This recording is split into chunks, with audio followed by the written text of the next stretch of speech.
És hát innentől kezdve persze teljesen logikus, a villanyautazni kell. Akkumulátor, hogyha akkumulátor kell, akkor abból sok kell, tehát nyilvánvaló, hogy érdemes beszállni egy üzletárban, hiszen ez profitábilis lesz. És hát először én nem is az akkumulátorokról beszélnék, hanem egy pár mondatot az elektromos autókról, mert innen érdemes elindulni. Ugye az első kérdés az, hogy mennyire zöld az zöld. Mennyire zöld egy elektromos autó. Hogyha a különböző kereskedésekben nézzük az elektromos autóknak a reklámját, szinte mindenütt előjön az, hogy szén-dioxid kibocsátása nincs, 0 g per kilométer, erre egészként egy pár kérdőjelt azért oda teszek, hogy tényleg így van. Messze nincs így, ugyanis ezt Dóra is megértett rá, mert ez egy trivialitás, hogy egy elektromos autó nem lehet zöldebb, mint annak az energiának az előállítása, amire meghagyják. Tehát az elektromos energia előállításának tehát az összetevői fogják meghatározni, hogy van szén-dioxid kibocsátás, vagy nincs. Az egy más dolog, hogy nem a felhasználás helyén van, hanem másod. Két diagramot hoztam. Az első az a norvég történet. Norvégiában kb. 95-98%-a az elektromos energiának az megújuló energiaforrásból, nap, szél, ilyenekből, víz és szélenergiából jön. Tehát ez egy teljesen rendben lévő dolog. Itt sem teljesen egyértelmű a történet, de ez egy teljesen rendben lévő dolog. Magyarországon kb. 20%-a a megújuló energia, még annál is kevesebb az energiának. Na most abban nem mennék bele, hogy nukleáris energiát hol számoljuk jó energiának, nem jó energiának, de az biztos, hogy nagyon jelentős fosszilis energiát használnak az elektromos áram előállítására. Ebből következően, hogy elektromos autót használok, akkor nyilvánvaló, hogy ott egy nagyon komoly szén-dioxid kibocsátással kell számolni, és hogyha már elektromos autó, akkor azt is hozzá kell tenni, hogy az elektromos áramnak van egy meglehetősen nagy vesztesége, plusz a töltésnek is van egy brutális vesztesége. Tehát ez azt jelenti, hogy azért azt nem kellene elfelejtenünk, hogy amikor elektromos áramot használunk, akkor van egy, hogy ezt a két számot összeadom, nyilván ez egy nagyon egyszerűsítő számítás, egy olyan 25-40% veszteségünk van. Ez mindjárt megnöveli az energiaigényt. Ez az egyik kérdés. A másik kérdés, amit én úgy teszek fel, hogy mekkora a kovasz. Egy akkumulátornak a tömege, ugye átlagautót nehéz mondani, mert van kis autó, nagy autó, de a tipikus autóban 250-400 kg között van. Ez azt jelenti, hogy egy elektromos autónak a tömege az 30-35%-kal nagyobb, mint egy megfelelő fosszilis energiával működő elektromos autó. Két példát hoztam. Például a Tesla Model S-ben 540 kg az akkumulátor tömege. Zárójelben jegyzem meg, hogy van olyan jármű, amiben 900 kg körül van az akkumulátor, de mondjuk egy kisebb autó esetében is 230. Összességében azt lehet mondani, hogy körülbelül 30%-kal nagyobb tömeget cipel egy elektromos autó, ami azt jelenti, hogy 30%-kal nagyobb energiafelhasználás ugyanahoz a távhoz. Most az teljesen mindegy, hogy milyen energiát használunk, de ez 30%-kal megnöveli az energiafelhasználást. Ha most ebben az energiában jelentőségben ott van a fosszilis energia, akkor ez viszont azt jelenti, hogy a fosszilis energia is jelentősen meg fog nőni. A következő dolog, ez egy kedvenc képem, ez egy elég sajátos periódusos rendszer, a vegyészek is meglepődnek lehet. Ez 2019-ben David Cole Hamilton és a fia hozták létre. David Cole Hamilton az Európai Kémiai Szövetség elnöke volt, és ezt úgy kell értelmezni, hogy ahol zöld mezők vannak, azokkal az elemekkel rendben vagyunk. Minél narancssárgább a dolog, és ne tessenek politikai áthallásra gondolni, mert ez egy szakmai előadás, de minél narancssárgább a dolog, annál inkább gond van az utánpótlással. Tehát nagyon felhasználjuk a tartalékainkat, és azt két dolog miatt említem meg az elektromos autózással kapcsolatban, ez már a 23-as periódusos rendszer, ugye ez is változik állandóan, és az egyik az, hogy van valahol egy neodímium, amit most nem látok, de mindegy, van egy neodímium, itt van, ami sárga. Ez azért érdekes, mert az elektromos autóhoz, a villanymotorhoz neodímium mágneseket használnak, tehát ez rendkívül fontos elem ilyen szempontból. A másik pedig az, hogy a lítium besárgult 2 év alatt. Tehát ez egy alapvető probléma, és úgy mindjárt felteszem a kérdést, hogy a cirkuláris gazdaságban élünk, mert ezeket újra kellene hasznosítani, mert különben 30-40 év múlva nem lesznek olyan elemek, amik kellenek az elektronikához. Ezek a kis ikonok, ezek telefont ábrázolnak, de azért ábrázolják ezt, mert ott is használjuk ezeket az elemeket, és ez mindenhez kell, az elektromos autóhoz is kell. Tehát alapjában véve van egy ilyen problémánk is az elektromos autózással. Ezt csak azért akartam előre vetíteni, hogy én egyáltalán nem vagyok meggyőződve arról, hogy az elektromos autózás a jövő. Egész egyszerűen ezen okok miatt. Na most menjünk tovább. Ez a legkémiásabb része az ábránynak, már is bocsánatot kérek érte. Alapjában véve itt egy lítium akkumulátort látunk, nem olyan bonyolult a történet, itt van egy grafit anód, amiben lényegében fémes állapotban van a lítium. Itt meg van egy különböző fémoxidokat tartalmazó katód, ahol a lítium az visszaredukálódik alapjában véve atomi állapotban. Tehát az történik, amikor működik az akkumulátorom, hogy innen a lítium bemegy lítium-ionként a közegbe, ami továbbítja, kint megy az elektron, itt van az elektromos autó, amit meghajtunk, és itt pedig összegyűlik a lítium, amikor töltés van, ezt a folyamatot megfordítjuk. A kémikusok tudják valószínűleg, amiről pontosabban könnyű megérteni azt, hogy van egy ilyen jellegű, nem kell foglalkozni a képletekkel, utálatosak. Van egy ilyen egyensúlyi folyamatunk, amikor meghajtom az autót, akkor a felső nyíl irányában megy a reakció, amikor töltöm, akkor az alsó nyíl irányába megy a reakció, és elkülönítve, ez a lényeg, elkülönítve játszódik az egyik és a másik fele a reakciónak. Na most igazából itt jönnek az érdekes dolgok, hogy milyen nyersanyagok szükségesek egy lítium akkumulátorhoz. Ugye ezt elfelejtettem mondani, hogy ugye a CATL a nagy sláger most Debrecenben, aztán azóta kiderült, hogy vannak kisebb slágereink is, de minden esetben a CATL akar ilyen lítium akkumulátorokat idehozni, és nézzük meg, hogy van egy grafit hordozó, ami itt van, kellenek különböző vegyes lítiumtartalmú fémoxidok, amik itt vannak elektrolitok, amik ráadásul fluoridot is tartalmaznak, amik nem egy vidám vegyületek, hogyha bomlanak. Vannak különböző szerves karbonátok, ezekkel csak az a baj, hogy gyúlékonyak. Van egy, az nem látszik, itt van egy korózus műanyag szeparátó, meg van ez az NMP, ami a Gödi gyárnál, mint szennyeződés megjelen, ez az N-metilpirolidon, így néz ki. Ezek a fő komponensei vannak egy akkumulátornak, és ezzel azt gondolom, hogy most körülbelül a kémiának a végére is értem ebben az előadásban, legalábbis a mély kémiának, de ezeket az anyagokat fogják felhasználni a gyártáshoz.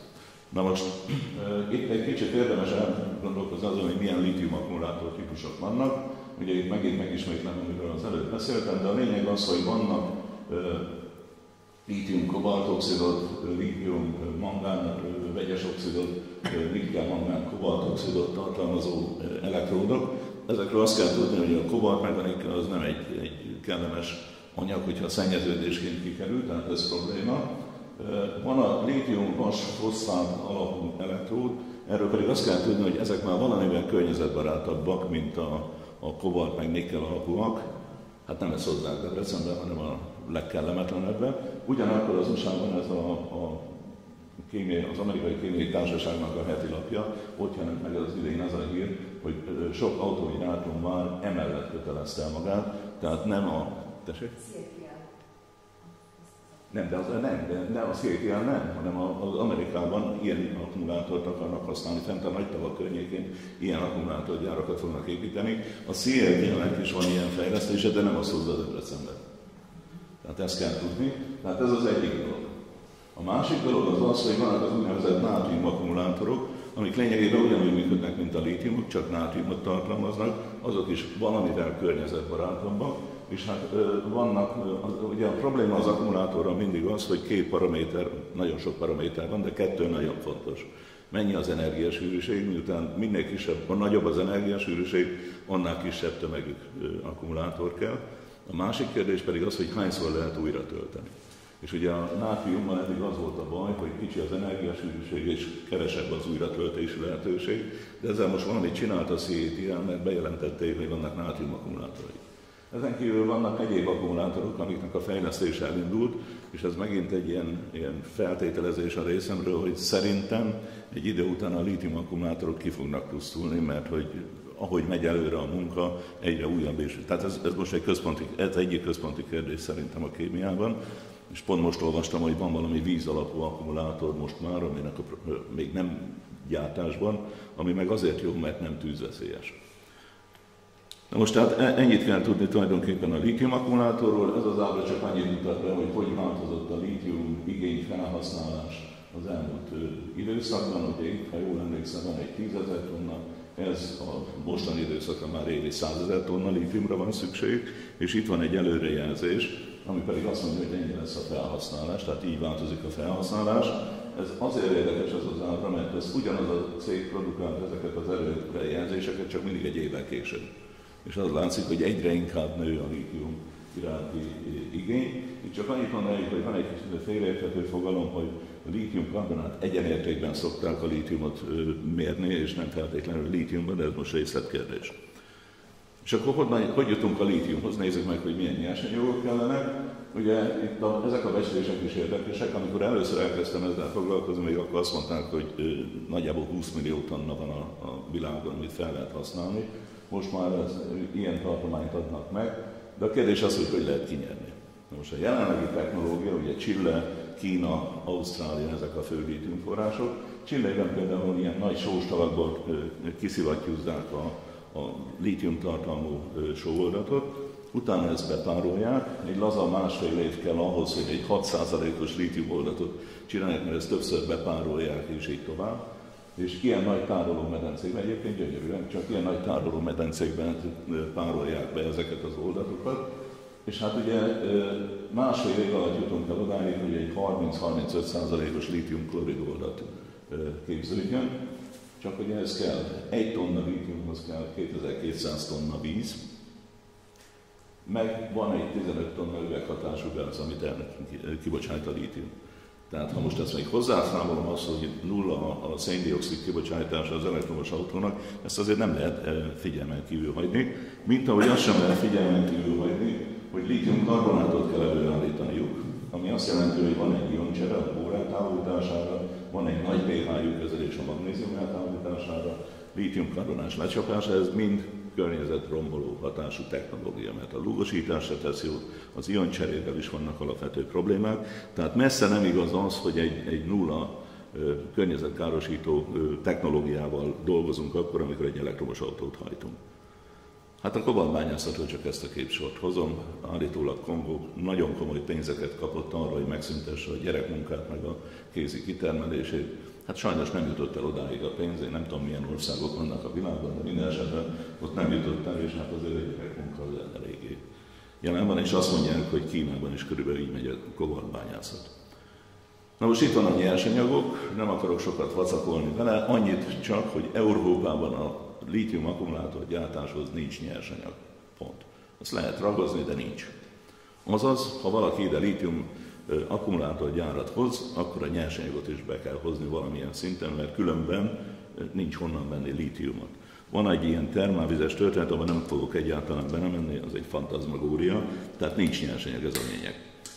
És akkor nézzünk néhány problémát konkrétan a CATL-el kapcsolatban. Ugye a sajtóba jutottam, ott a vízzel kapcsolatban jön mindig a különböző aggodalmak és így tovább. Ugye kezdjük azzal, hogy Palkovics, amikor bejelentette, hogy egy 100 gigawatt-órás kapacitású lítium akkumulátorgyár jön létre, akkor bejelentette azt is, hogy 1000 köbméter/óra víz kell hozzá, innentől kezdve nem kell egy Bolyai Jánosnak lenni, hogy kiszámolja az ember, hogy ez napi 24 000 köbmétert jelent. Ezt követően jött egy önkormányzati tanulmány, ami 2 napot élt meg az önkormányzat honlapján, ott már 42 000 köbméterről írtak. Majd ezt követően jött a CATL engedélyezési kérelme 40 gigawatt-óra kapacitásra, tehát a 40%-a a végleges kapacitásnak, és akkor ők egy ilyen vízigényt írtak be, 3300-6300 köbméter per napig, amivel van már is egy probléma, hogy nem tudjuk, hogy mit jelent a csúcsigény. Mert jelentett 1 napot, meg jelentett 364 napot, ezt egyébként szóvá tette egy tanulmány. Egyértelműen benne van az engedélyezési kérelemben, hogy a vízellátás a települési vízhálózattól történik, tehát ivóvizet fognak használni. Az is kiderült, hogy még annak a minősége se jó, mert lágyítani kell, ami nem meglepő egy vegyész számára, mert hőcserére használják, és nem akarják, hogy korodáljanak a hőcserélők, és a víznek 85%-át el fogják párologtatni. Aminek és aztán van ilyen, hogy a szennyvizeket a gyáron belül fogják tisztítani, tegyük fel, hogy azzal nem lesz gond. Ez egy elég furcsa kijelentés, hogy a lítium határértéket egyedi alapon fogja meghatározni a hatóság, hogy mennyit engedhet ki a gyára a szennyvizében. Na most, bocsánat, csak ezzel léptetni is lehet, csak itt nincs bekapcsolva. Na most azért számos kérdés van. Ugye az első mindjárt az, amit mondtam, hogy mennyi akar tényleges vízigény, nem tudjuk. Mert hogy nincs leírva rendesen. Mi lesz a vízvezetékhálózat és csatornarendszer fejlesztésével? Ehhez kapcsolatban annyit kell tudni, hogy a város teljes kapacitása az kb. 100 000 köbméter per nap, ebből 70 000 nagyjából meg is van, a 30 000-et újra kell telepíteni. Azért mondom, hogy újra kell telepíteni, mert a 80-as években volt ekkora felhasználása, vízfelhasználása a városnak. Na most a napi vízigény a városnak az 40 000, ami kánikulai napokon felmehet 60 000-re, és hogyha 70 000-ünk van, akkor van 10 000 tartaléka az egészben.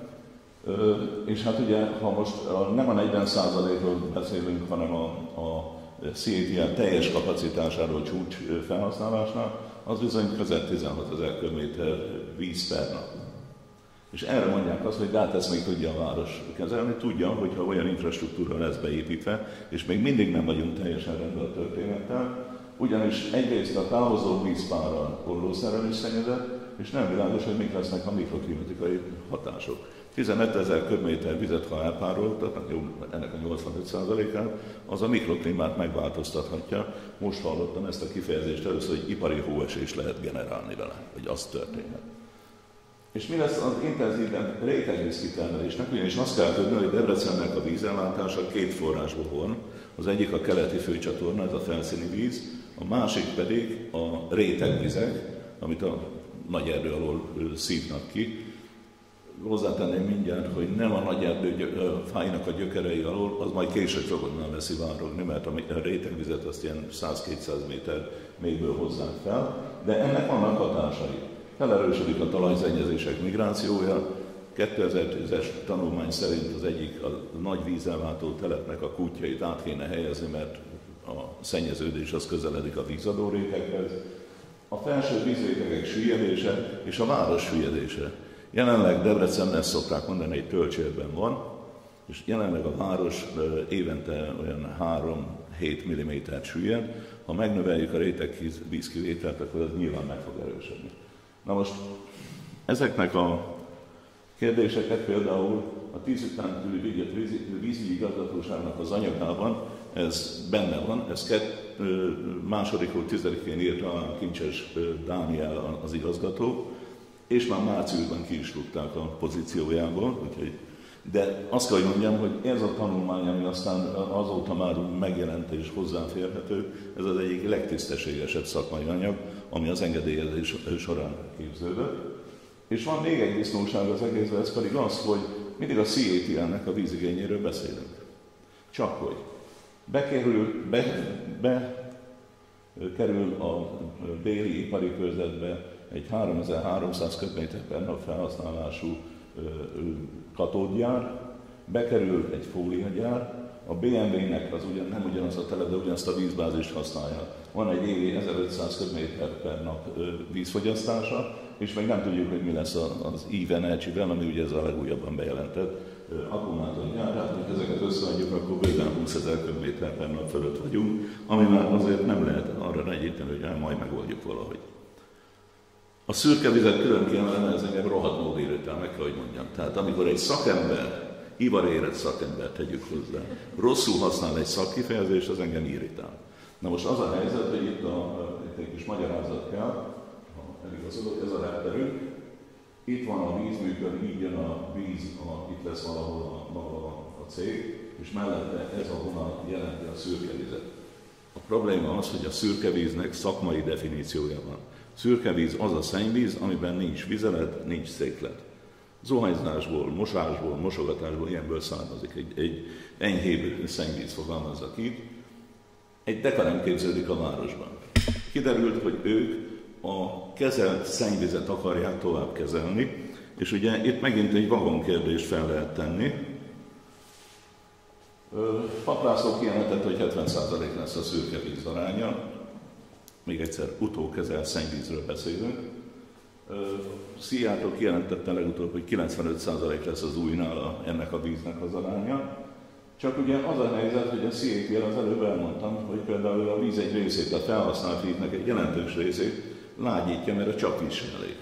Na most el lehet képzelni, hogy egy szennyvíznek egy csapvíz minőségűre való minimum megtisztítása az milyen költségekkel jár. Van rá technológia, de nagyon drága és nagyon energiaigényes.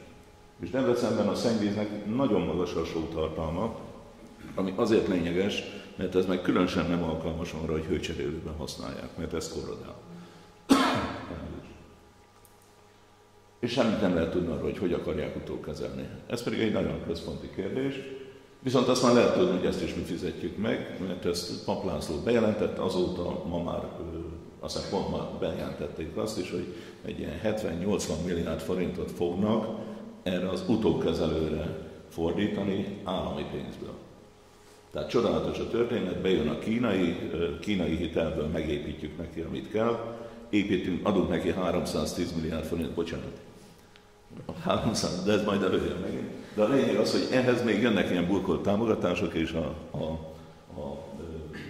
ezt a szennyvíztisztítást is mi fogjuk kifizetni, és nem tudom, hogy milyen áron fogják eladni ezt a vizet, mert ez teljesen világos, hogy a keletiből jövő víznek a csapvíz szintű előállítása az sokkal olcsóbb, mint egy szennyvízből egy csapvíz minőségű víz előállítása. Energia. Hát ez megint igazából csak azt mondanám, hogy bejelentették, hogy 740 megawatt elektromos áramot akarnak a déli ipari parkba betolni. Ez, ha megnézzük ezeket az adatokat, ez nagyjából a paksi erőmű 35%-os teljesítménye. Debrecenben a déli ipari parkban jön 35% a paksi energiának. Na most azt kell tudni még, hogy itt a 40 gigawattóra előállításhoz Debrecenben ugye kell 700 gigawattóra elektromos áram, évente 1000 gigawattóra földgázenergia. Ez azt jelenti, ami tanulmányokban megjelenik, hogy 40-60-szoros a energiaigény. Tehát nem szabad összehasonlítani, de 1 gigawattóra kapacitáshoz 40-60-szor nagyobb, számértékben nagyobb energia kell. Tehát rengeteg energia, és azért van még néhány apróság. Naponta, óránként 12.500 köbméter földgázt akarnak elégetni. Az éves hazai termés ennyi. Tehát a hazai termésnek a 40%-os kapacitásnál a hazai termelésnek a 10%-át itt akarják elégetni a CATL-ben.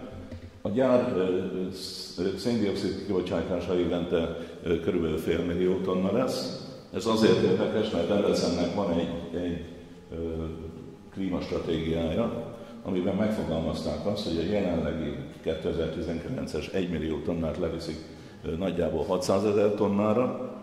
Ez azért egy nagy művészet lesz, hogy és akkor mi van, amit a CATL hozzá fog tenni, és napjában 360, azaz 4 percenként egy kamion fog megjelenni a város útjain, mert ez is benne van a tanulmányban. Ezek minden olyan adat, amit én tehát a CATL-nek a kérelméből szedtem ki, semmi fikció nincs benne. Ezt Szoloda Attilától vettem át, nem nagyon akarom ragozni, a lényeg az, hogy 41-től 60 gigawatt energia kell 1 gigawatt kapacitás előállításához, és hát itt azt lehet látni, hogy milyen brutális, nem fogom részletezni, milyen brutális energia mennyiségre van szükség. Közben már rájöttek arra, hogy nincs elég elektromos energia, bejelentették, hogy 3x500 megawatt kombinált ciklusú gázerőműben előállított energiát fognak előállítani. Ez Magyarország gázfogyasztását 35%-kal fogja meglőni. Honnan veszük a földgázt? Idézem Szoloda Attilát, azt mondtam, hogy valami ilyesmit mondott, hogy Vlagyibirtől. A kitettségünk nőni fog. Az ipari hulladékokról nem akarok sokat beszélni, az engedélyezésben minden rendben van, egy dolog nincs rendben, hogy a veszélyes hulladékot, a szilárd hulladékot úgynevezett dedikált cégnek adják oda, és innentől kezdve a részükről le van tudva a dolog. Na most innentől jön be a szipi kocsi esete, nem tudom, hogy ki tudja, hogy mi a szipi kocsi esete. A szipi kocsi az a dedikált cég, ami a Pöcegödöt üríti vidéken. Ez a dedikált cég kiszívja a Pöcegödörből, ami ott van. Ha jó szándéka, akkor beviszi a vízműtelepre, ha nem, akkor 5 kilométerrel később kiengedi az erdőben. És ez gyakorlat, tehát én ezt tudom, hogy ez így működik. Na most a kérdésem az, hogy mi lesz ezzel a hulladékkal, mert ha ezt deponálják valahol, akkor az egy nagyon nagy baj, mert nőni fog. Ha beviszik mondjuk kohászatba, akkor is meg kellene nézni, mi fog történni, erről semmit nem tudunk. És hát van itt egy kérdés, mert ez egy selejt aránya, ugyanis valaki egy brutális számot. Dóra, te mondtad, vagy valaki? Jó, akkor nem beszélek róla, tehát hogy mi lesz a selejtnek az aránya. És akkor az elhelyezkedés.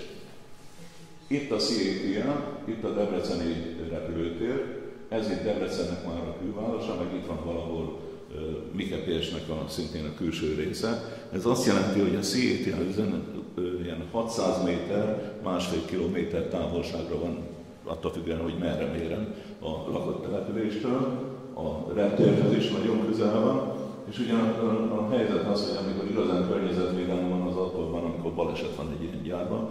Tehát értelmezhetetlen, hogy miért teszik ilyen közel. Egy zöldmezős beruházásnál, mert még egy barna mezősnél megérti az ember, de egy zöldmezősnél mi a fenének teszik ilyen közel a városhoz a dolgot. És a munkaerőről is szeretnék néhány gondolatot mondani, nem megyek bele ennek a gazdasági részébe, csak odáig, hogy 9000 fő munkaerő fog jönni, ennek nagyjából fel egyébként gazdasági migráns lesz, tehát innen-onnan szedik össze a világból ezeket az embereket. Ugye az egyik dolog az, hogy állami támogatás van rajta, az a Dóra asztala, én egyetlen egy kérdést vetek fel. Ez egy veszélyes üzem, veszélyes vegyipari üzem. Hol a garancia arra, hogy az ott dolgozó 9000 ember az fel lesz készítve arra, hogy mit kell csinálni, mert egy vegyüzemmel semmi gond nincs addig, amíg nincsen gond. A gond akkor van, amikor gond van, és akkor viszont szakképzett munkaerőnek kellene, hogy legyen. Ez nem nagyon látszik, hogy lesz, és hát amennyire ismerem a gödi helyzetet, nem vidám a kép. A munkaerővel kapcsolatban csak idézni Matolcsy Györgyöt. Sose gondoltam, hogy Matolcsy Györgyöt valaha is idézni fogom, de igazából azt mondta, hogy olyan feladatokat kéne hozni, aminek nagy a hozzáadott értéke és képzett munkaerőkkel.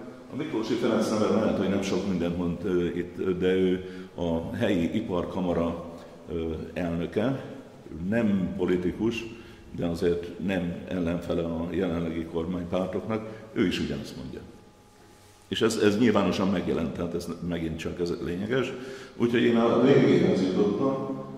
Az optimista jövőkép ugye az, hogy az elektromos autó megold minden. A pessimista jövőkép az, hogy 10-15 év múlva rájövünk arra, hogy az elektromos autózás az egy rossz döntés volt, és hát marad a kérdésem. Megéri? Köszönöm.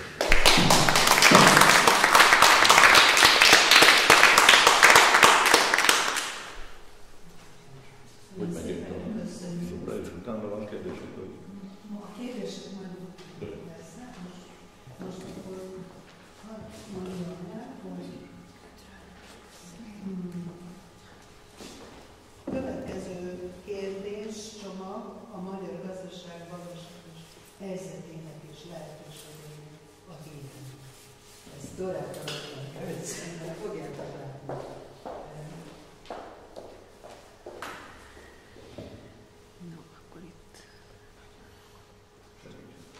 Pillanat. Bocsánat. Igen. És akkor ez jó.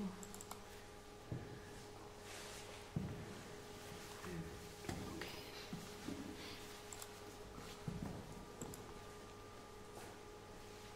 No, szeretettel köszöntök mindenkit, nagyon megtisztelő, hogy ilyen körbeadhatok erről a témáról. Ez lett a mániám az elmúlt több mint fél évben. Julianna azt kérte, hogy egy ilyen személyes történettel kezdjük, ezt István nem tette meg, de neki elég világos a személyes kötődésre a témához, nekem kevésbé. Én a Gödi akkumulátorgyártásra lettem figyelmes Bodnár Zsuzsa tényfeltáró cikkei alapján, átlátszón jelentek meg. Sokat jártunk arra a Dunaparton horgászni, és láttam sokat azt a gyárat, és szörnyűködtem minden alkalommal. És igazából nekem a tusványosi beszéd tavaly június végén volt az, ahol kvázi én ezt éreztem a fő bejelentésnek, hogy akkumulátor nagyhatalom leszünk. És akkor elkezdett nagyon-nagyon intenzíven foglalkoztatni ez a téma, és ez egy rendkívül összetett téma, és talán lehet, hogy jó lett volna mondjuk tavaly összetalálkozni ugyanebbe a körbe, mert pont ilyen stádiumkörszerű csoportba érdemes ezt megbeszélni, hiszen ebben tényleg minden benne van. István beszélt a kémiáról, én nekem a nulláról kellett megértenem azt, hogy mi ez a lítiumakkumulátor, akkor összegyűjteni azt, hogy ezt hogyan gyártják, akkor kerestem forrásokat arról, hogy ennek akkor hogy van a megtérülése, mi az értéklánca, és hát azt próbáltam megérteni, hogy mi ebben a jó Magyarországnak, tehát amit István kérdezett, hogy megéri-e. És én folyamatosan ezt vizsgáltam, és hogy mi az az elmélet közgazdaságtanból, amit erre alkalmazni tudok, hogy akkor ezt honnan tudjuk. És hát ebbe volt az a hátterem, hogy én mióta tanulok közgazdaságtant, engem rendkívül módon foglalkoztatott a szocializmus kérdése, és hát nagyon szerencsésnek érzem magam, hogy Kornai János a mentorom volt, és az elmúlt években megismerkedtem Berenti Ivánnal is, és Ivánnal ezt meg tudtam beszélni, úgyhogy amikor felvetettem neki, hogy hát Iván, vas és acél országát éljük újra, mert hogy a tanítványaitól hallottam ezt, Csaba Lászlótól és Urányi Györgytől, hogy akkor ez tényleg a Vas és Acél országa program, és Iván ezt megerősítette nekem, és akkor így kezdtem el gondolkozni, és ezt írtam meg a cikkemben, ami márciusban megjelent a Közgazdasági Szemlébe. Az előadásomban kikerültem azokat a témákat, amikről a többiek beszélnek, tehát nem beszélek az elektromos autózásról és a lítiumakkumulátorokról konkrétan, illetve most igazából az európai akkumulátorpolitikával foglalkozom, de Benedeknek erről lehet, hogy több mondandója lesz, mint nekem, úgyhogy én tényleg próbálok a gazdasági részre koncentrálni, és ezen belül azt gondolom, hogy nagyon-nagyon releváns továbbra is ez a vas és acél országa, és az a szemléletmód, ami emögött az iparfejlesztési politika mögött van.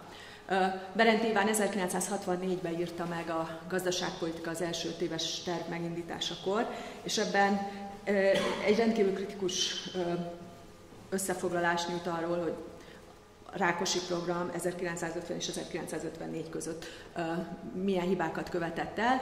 Azt állítja, hogy azzal nem volt semmi gond, hogy a nehézipart próbálták fejleszteni, amivel probléma volt az erőltetett mennyiségi szemlélet, a komplex és átgondolt tervek hiánya, az, hogy nem volt semmilyen tudományos előkészítés, és egyáltalán nem vették figyelembe az ország valóságos helyzetét, és volt egy egyoldalú koncentráció a vas- és acélgyártásra, és a fejlett technológiát eközben elhanyagolták.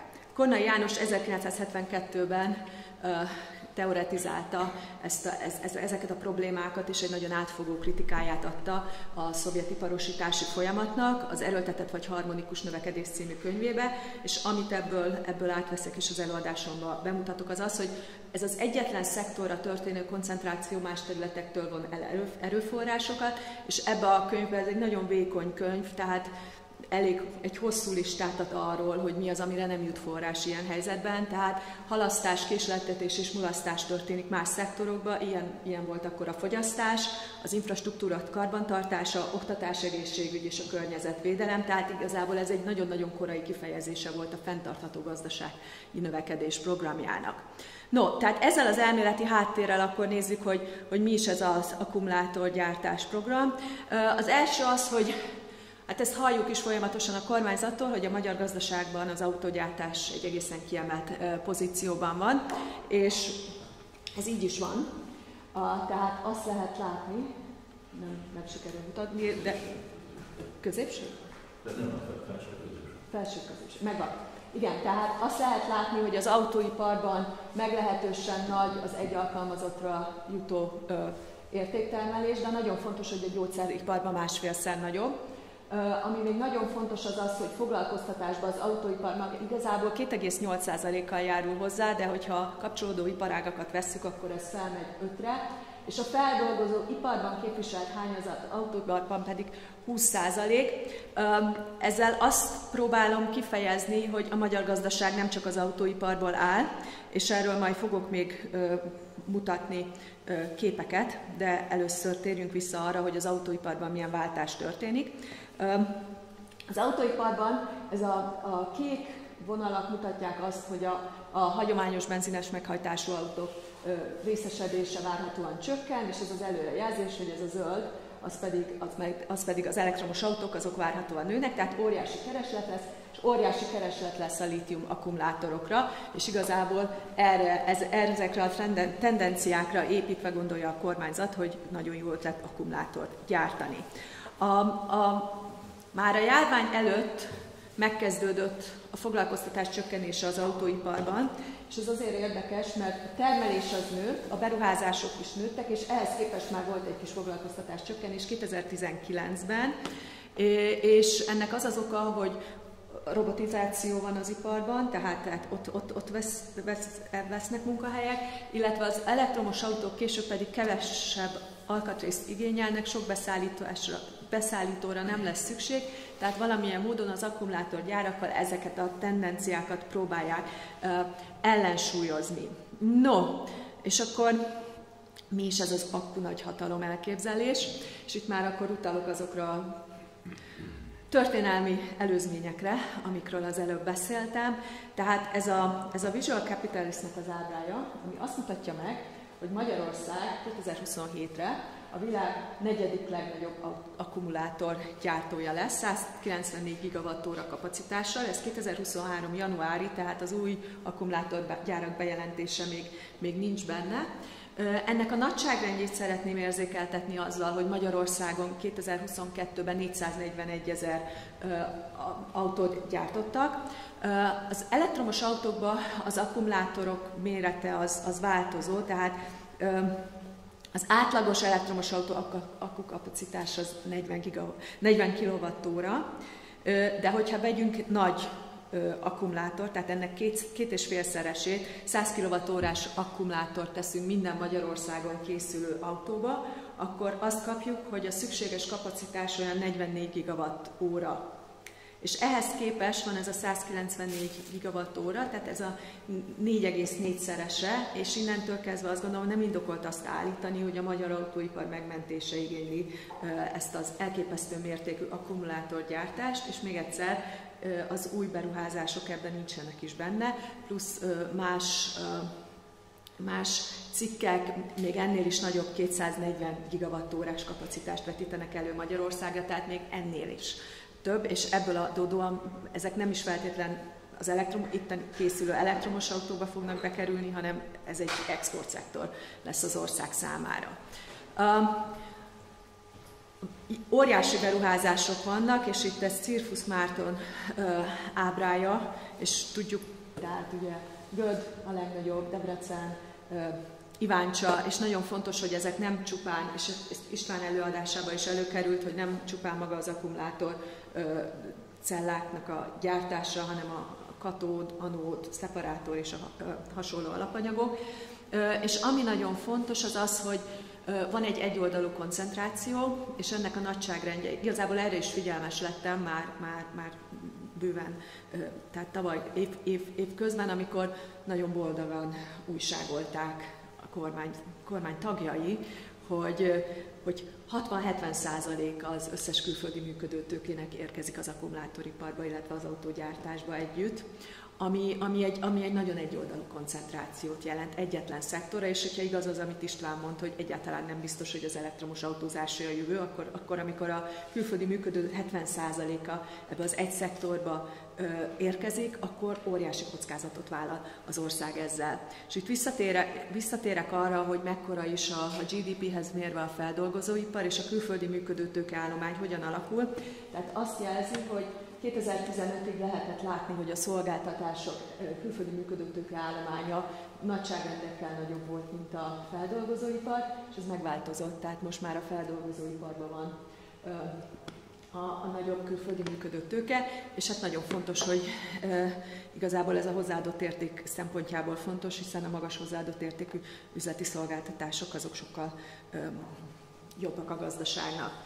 No, és akkor ennek a történetnek a másik része az az, hogy majd mutatni fogom, és hát ez már az eddigi vitákból is kiderült, hogy igazából nincs semmi versenyelőnyünk ebben a szektorban, tehát ami miatt ezek a gyárak idejönnek, az az állami támogatás, illetve az a szabályozások, amiről majd Jávor Benedek fog beszélni, ha minden igaz. Az állami támogatások rendkívül átláthatatlanok, és ezt is oknyomozó újságírók szedték össze, tehát a G7 újságírója szedte össze azt, hogy amit lehet tudni különböző adatbázisokból összességében, az az, hogy eddig 1050 milliárd közvetlen támogatás, illetve infrastruktúrafejlesztés történt az akkumulátorgyárak érdekében. Ennek a nagyságrendjét is fogom még tovább illusztrálni. Minden esetre az a szám jött ki, hogy ez 64 millió forint per munkahely, és hát ezt, hogyha megnézzük a magyar mediánbért jelenleg, akkor kb. 12 évnyi bérköltség, és ez jelentős részben külföldieknek, a magyar adófizetők pénzéből. Ja, és még ennél az ábránál még arra szeretném felhívni a figyelmet, hogy azt mutatja itt a jobb tengelyen a szolgáltatások és a feldolgozóiparnak a GDP-hez való hozzáadott értékét, és azt látjuk, hogy hát továbbra is a szolgáltatások adják a magyar GDP 70%-át, és 20%-át adja a feldolgozóipar, és ehhez képest van egy iszonyatos erős forráskoncentráció a feldolgozóiparnak egy töredékét jelentő autóiparban. No, ez az ábra, és nem tudom mennyire jól látszik, de a lényeget el fogom mesélni. Ez a Nemzeti Akkumulátoriparági Stratégiának a SWOT analízise, ami alapján megtörténik az, hogy Magyarország akkumulátor nagyhatalom lesz. És hát itt tényleg nagyon érdemes tanulmányozni, hogy milyen erősségeket emel ki ez a stratégia. És hát itt az erősségek közül az első számú erősség az az, hogy hát a kormány ezt akarja. Tehát ez az, ami Magyarországot alkalmassá teszi az akkumulátorgyártásra. Növeli az energia iránti keresletet, ami ugye Magyarország energiaimportőr, tehát az import iránti keresletet növeli, és hát ösztönzést ad arra, hogy a villamos hálózatot megújítsák, mert hogy egyébként nincs ösztönzés, tehát kellenek hozzá az akkumulátorgyárak, és érdekes módon az erősségek között szerepel a jó oktatás is. A gyengeségek kapcsán a program rendkívül őszinte, tehát gyengeség az, hogy nincsen ilyen típusú kutatásfejlesztés, nincs kapcsolat az egyetemekkel, és hát elég nehezen alkalmazkodik a munkaerő a technológiai változásokhoz. Ami számomra ebben a legijesztőbb, az a lehetőségek között első helyen szerepel a hazai lítium kinyerési lehetőség, és István, nagyon örülök, hogy erről beszélt, hogy ez a történet mindig lehet rosszabb, de amikor elkezdenek lítiumot kinyerni ilyen chilei módszerekkel, akkor igazán nagyon aggódhatunk. De minden esetre lehet látni, hogy olyan különösebben nem vették figyelembe az ország adottságait.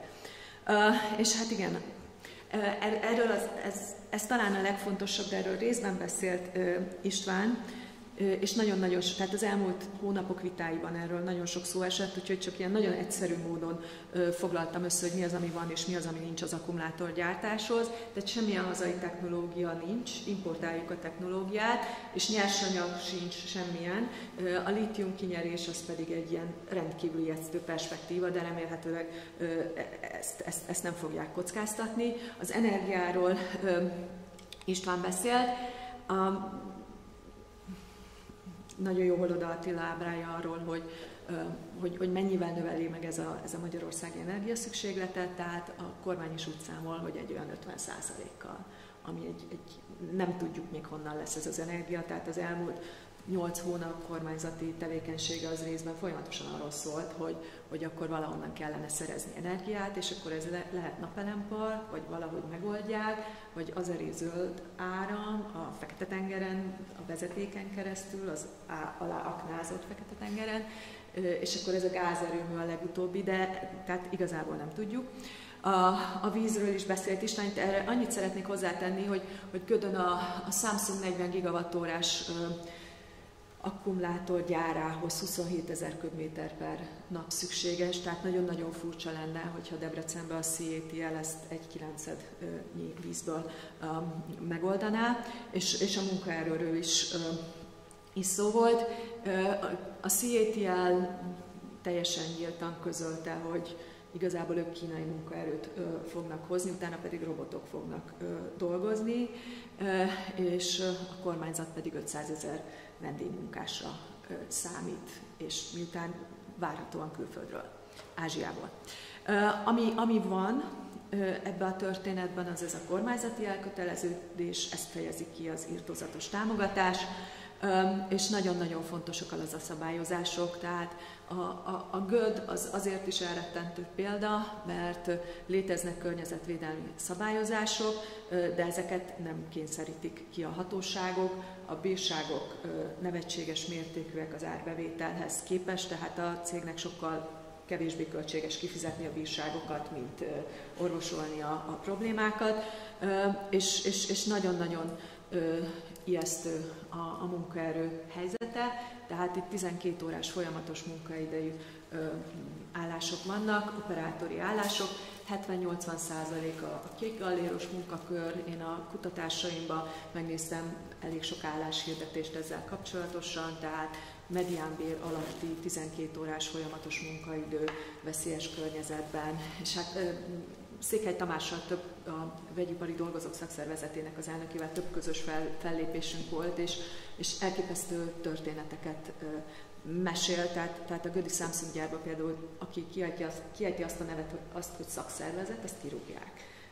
És az a mondás, hogy a kerítésen belül ott Korea van, és ott olyan módon is bánnak a munkásokkal, tehát ez még egy további kérdés. És nagyon fontos, és még ez is lényeges, hogy idehozzák a vendégmunkásokat, a törvénytervezet alapján sem családot nem hozhatnak, tehát teljesen egyedül idejönnek, ami azt jelenti, hogy ők hajlandóak rendkívül hosszú munkaidőre, a bónuszok érdekében, és ezzel nyilván az elvárásokat a magyar munkaerővel szemben is hasonlóra beállítják, és a bérszintet is mérsékelni képesek. Jó. No, és ami nagyon fontos, hogy dobálózunk számokkal, tehát ezzel az 1050 milliárd forinttal, és ennek a nagyságrendjéről szeretnék beszélni egy kicsit. Ez több, mint a 2023-ra tervezett egész évi társasági adóbevétel. Szintén benne van a vállalatoktól beszedett adók között a gyógyszergyáraktól beszedett különadó. 2022-re különadót vetettek ki a gyógyszergyára, ami még egyszer a legmagasabb hozzáadott értéket állítja elő. December 23-án karácsony előtt visszamenőlegesen az évre, 122 milliárd, és még egyszer a magas hozzáadott értékű magyar multinacionális vállalattól elveszik és odaadják a kínai akkumulátorgyárnak támogatásként. És az, ami ugye az a terv, és hát a kormányzati szereplők azt mondják, hogy majd feljebb mászunk az értékláncon, és a kutatásfejlesztés irányába is elmozdulunk. Ez nyilvánvalóan oktatás és a kutatásfejlesztés támogatása nélkül nem lehetséges, de azt látjuk, hogy ezekkel a szektorokkal hogy bánik a kormány. Tehát a költségvetésben az MTA költségvetési támogatása 30,6 milliárd szerepel, a teljes kutatóintézeti hálózatnak 67 milliárd a költségvetése, az állami fenntartású egyetemek 90 milliárdot kapnak, és a Kleberszer Központ, tehát pedagógusok, tehát a teljes évi közoktatási kiadás az 695 milliárd, jóval kevesebb, mint amit az akkumulátorgyárakra költenek. Tehát ez, hogy alternatív felhasználása ezeknek a forrásoknak lehetne. Szintén nagyon fontos az, hogy milyen infrastrukturális elmaradások vannak Magyarországon, és hogy miért baj az, hogy ennyire prioritizálják az akkumulátor infrastruktúra fejlesztését, és itt az akkumulátorgyárakhoz, István beszélt róla, kell energia, víz, közlekedési hálózat, fejlesztés, és ezek abszolút prioritásként vannak kezelve. A vízkoalíciónak volt egy jelentése, miszerint Magyarországon az előregedett ivóvízrendszerek 86%-a kockázatos besorolást kapott, és ezeknek a felújítására nincs pénz. Tavalyi hír, hogy az energiahálózat nem bírja a napelemeket, mert a rezsicsökkentés miatt ezek a hálózati karbantartások is elmaradtak, és nagyon fontos, hogy csak idén óriási megszorítások vannak, tehát 2400 milliárd forintnyi beruházás lett leállítva, ezek között vannak a közösségi közlekedés fejlesztése, illetve agglomerációs iskola fejlesztések, ezt a K-Monitor szedte össze egy térképen, és azt láthatják a díjsoron. És hát arról is kell beszélni, hogy Magyarország lehetőségei arra, hogy forrásokat szerezzen, folyamatosan szűkülnek, az Európai Uniós források nem érkeznek, és emiatt a piacokon is egyre drágábban kapunk forrásokat, és mindenre még rátesz az infláció, ami szintén a kockázati prémiumot növeli, és ebből adódóan az adósságszolgálata az országnak jelentősen növekszik, tehát azt lehet látni, hogy 2021-ben ez 1408 milliárd volt, 2023, tehát ez idei évre erre már majdnem 2500 milliárdot költünk, és jövőre pedig már 3336 milliárd lesz az adósságszolgálat, és ezt a pénzügyminisztérium makrogazdasági előrejelzéséből szedtem ezeket a számokat, tehát nagyjából úgy néz ki a történet, hogy az ország eladósodik annak érdekében, hogy ezeknek az akkumulátorgyáraknak a idehozatalát támogassa. És akkor a kérdés az, hogy megéri-e. A globális értékláncokban van egy úgynevezett mosolygörbe, és a mosolygörbe az azt jelenti, hogy ezekben az értékláncokban a magas hozzáadott érték, az értéklánc két végén van, tehát az alap- és alkalmazott kutatás, a tervezés és a fejlesztés során, illetve a marketing, eladás és a felhasználás során. A gyártás, ami ide települ Magyarországra, az mindig a legkevesebb hozzáadott értéket termeli, tehát ez a mosolygörbe alja, és itt kicsi a hozzáadott érték. Ezt le lehet bontani az akkumulátor értékláncra is, tehát erről nem raktam fel képet, de az értéklánc az úgy működik, tehát hogy van a bányászat, a nyersanyagok feldolgozása, akkor az akkumulátorcella komponenseinek gyártása, akkor magának az akkumulátornak a elkészítése, és ezeket a cellákat összecsomagolják, és utána az elektromos autókban való felhasználás, és utána az újrahasznosítás. Ami Magyarországra települ, az főleg a 3-4, és én nagyon félek a 6-tól.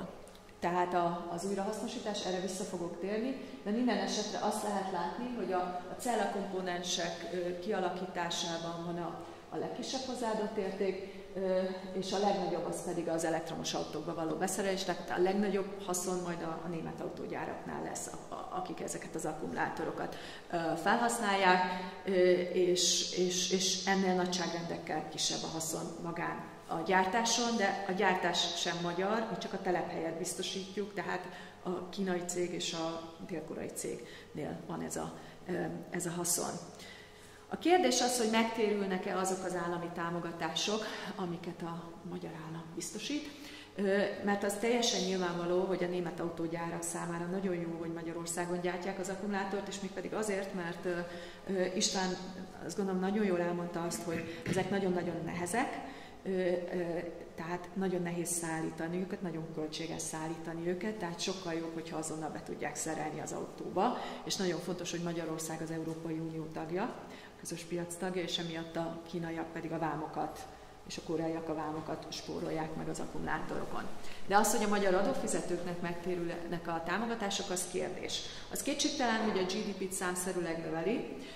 A CATL 100 gigawattórás kapacitásától azt várják, hogy ez 3,6 milliárdot ad a GDP-hez, ami egy ilyen jelentős nagyságrend, és lehet látni, hogy a Samsungnak 2021-ben 759 milliárdos árbevétele volt, tehát ezek nagyon nagy számok, de nagyon fontos, hogy az adózás előtti eredmény az azért jóval kisebb, az 16 milliárd mindössze, és nagyon fontos, hogy a Richter az 641 milliárdos árbevétel mellé 146 milliárdos adózási eredményt tud bemutatni, ami azt jelenti, hogy jóval magasabb hozzáérték és jóval profitábilisabb tevékenység, és az is nagyon fontos, hogy az akkumulátoroknál felmerül a transferárazás kérdése, tehát hogy milyen áron számolják el az értékláncba, és azt hol fogják leadózni, az egy nagyon érdekes kérdés, de küzdenek azért, hogy kikerüljék az adófizetési kötelezettséget. Nagyon nehéz kiszámolni az állami támogatásnak a megtérülését, mégpedig azért, mert nem mindegy, hogy hogyan számoljuk a munkahelyeket.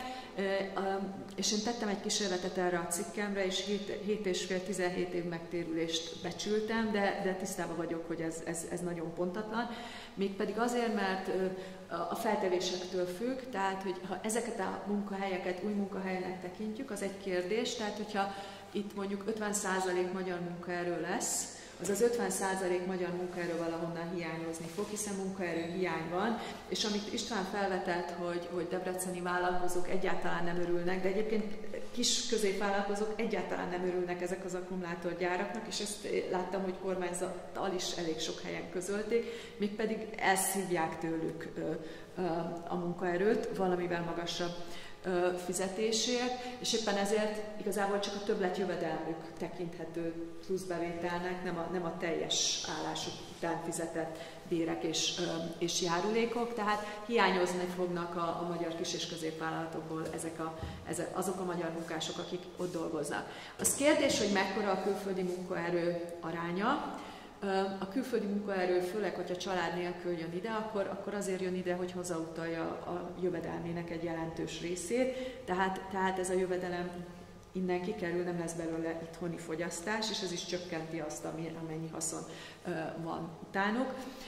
És hát átláthatatlan a támogatási rendszer, úgyhogy hogy mennyi adót fognak fizetni, az rejtély, és szintén kérdés, hogy hogyan számoljuk az infrastrukturális beruházásokat, tehát elvileg építenek nekik utat, az út az létezik, de egyébként nem biztos, hogy oda kellett volna, vagy hogy megtérül-e.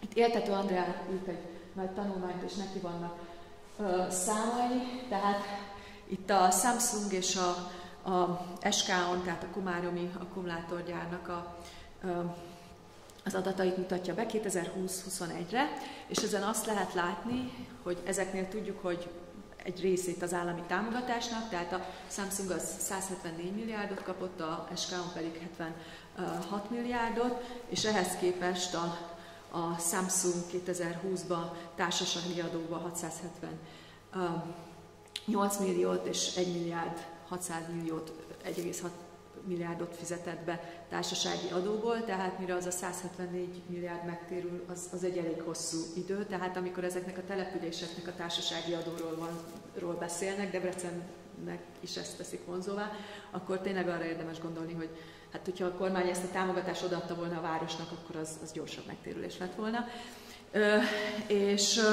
És szintén hát a bérek utáni járulék is 3 milliárd, tehát nagyon-nagyon hosszú idő, mire megtérülnek a támogatások. Jó, és lassan látom, hogy nagyon elment az idő. A veszélyekről szeretnék beszélni. A környezeti ártalmakról nagyon sok szó volt, tehát itt a zaj, mindenféle szennyezések, balesetek, és a selejtaránya nagyon magas, tehát az SK-onnál 20-30% volt 2022-ben, ezért is volt veszteséges a cég, ez szerepelt ezen az ábrán. Van egy technológia kockázat, erről beszélt István, nem biztos, hogy ezek a típusú akkumulátorok lesznek a jövőben.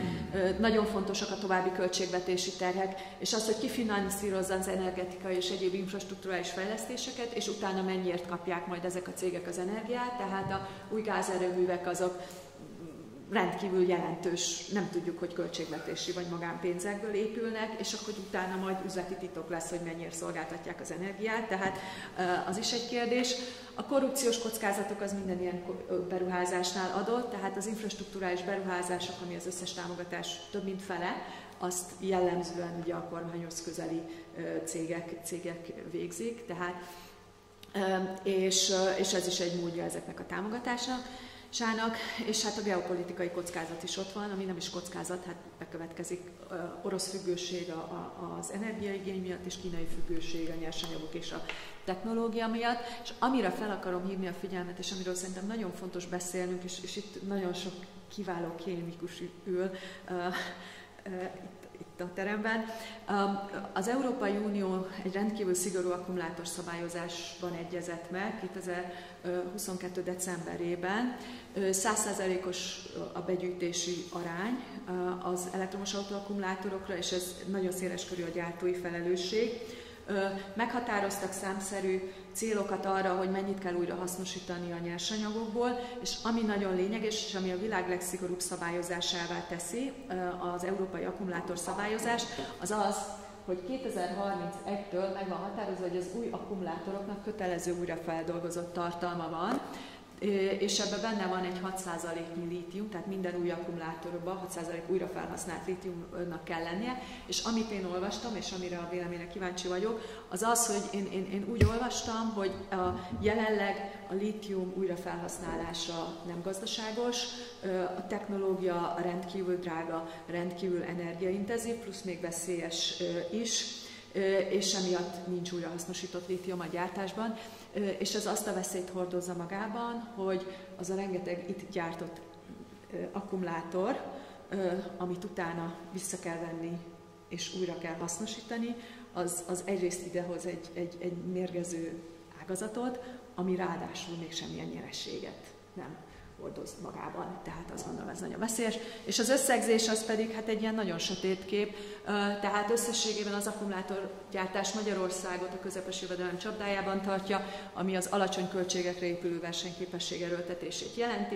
Itt a vendégmunkások révén fenntartják az alacsony béreket, alacsony adók, laza környezetvédelmi és munkavédelmi szabályozások és rendkívül magas támogatással, és ez nyilvánvalóan egy alacsony életminőséget eredményez. Ennek az alternatívája lenne a minőségre és innovációra és magas hozzáadott értékre épülő gazdaság, magas életminőséggel, de ehhez lenne szükséges magas szintű oktatás és jogállamiság. És hát ami szerintem történik, és ez egy nagyon súlyos állítás, hogy egyfajta lakosságcsere megy végbe, elűzik a magasan képzett magyarokat nyugatra, és helyette behozzák a alacsony képzettségű ázsiai bevándorlókat. Ezt már láttuk a számokba, és még ez azt tenném hozzá, hogy 2021-ben a bevándorlók több mint 50%-ának általános iskolai vagy alacsonyabb végzettsége volt. Köszönöm szépen a figyelmet!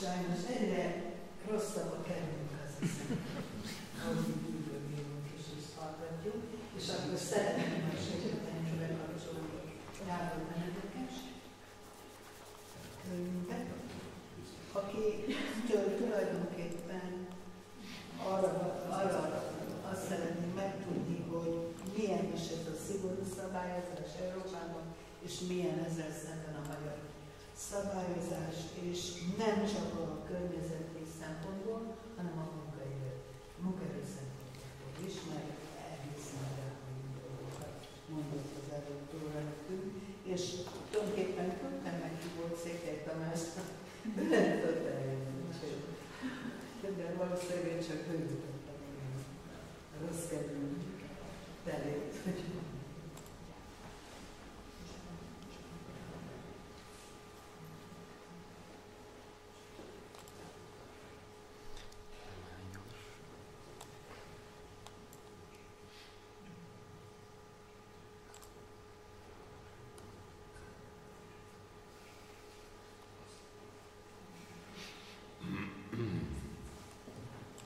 Recording in progress.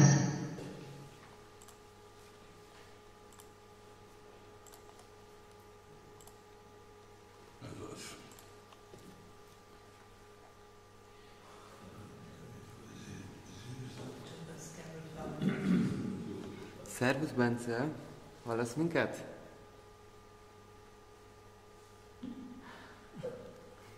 Jó.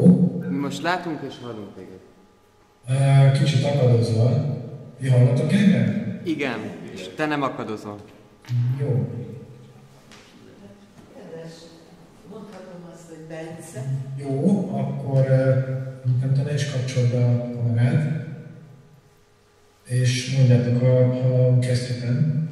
Kezdheted igazából.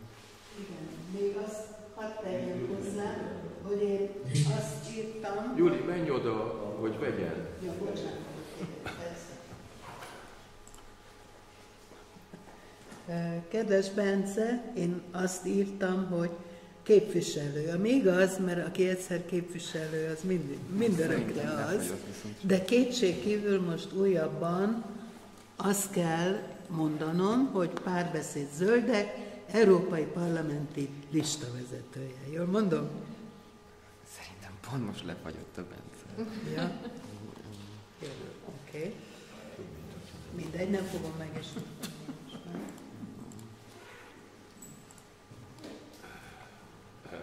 Hát kicsit lassú. Ez a környezet is.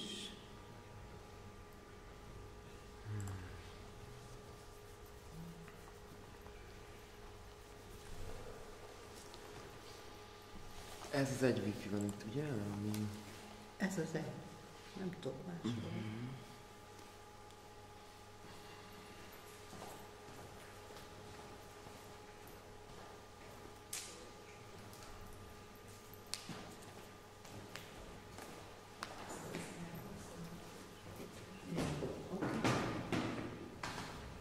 Recording in progress.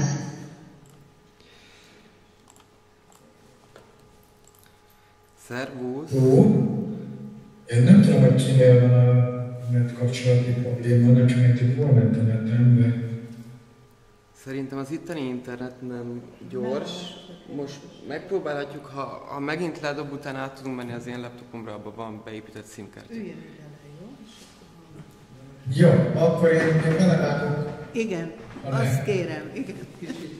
Jó, amíg működik a kapcsolat. Először is nagyon szépen köszönöm a megtisztelő meghívást erre a kerekasztal beszélgetésre, mert egy elképesztően fontos téma, és most előadók társaságában fejtetek ki néhány gondolatot az akkumulátorgyártásról, úgyhogy köszönöm szépen a Rádió 28-nak a meghívást, és Kardosi Gyulanának külön. Miután elég előre haladott az idő, én igyekszem lehetőség szerint rövidre fogni a hozzászólásomat, és alapvetően 3 kérdést szeretnék meg körüljárni ebben a kis prezentációban. Ez a 3 kérdés a következő. Az első, hogy egyáltalán szükség van-e akkumulátorokra a zöld átálláshoz, mi a szerepünk az energetikai átmenetben.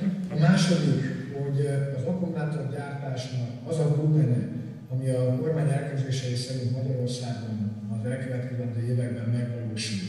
Ez indokolható-e, illetve ennek milyen adottságok vannak hozzá, mi a jogszabályi környezete, milyen előnyeket remélhetünk el ezektől, és milyen költségek merülnek föl ezekkel kapcsolatban. Tehát a harmadik kérdés, maga a lítium-ion akkumulátor technológia kapcsán, hogy vajon ez a technológia, ez mennyire tekinthető az akkumulátor technológia frontvonalában lévő technológiának, mennyire érdemes ennek a gyártására föltenni a magyar gazdaság és társadalom jövőbeli fejlődését.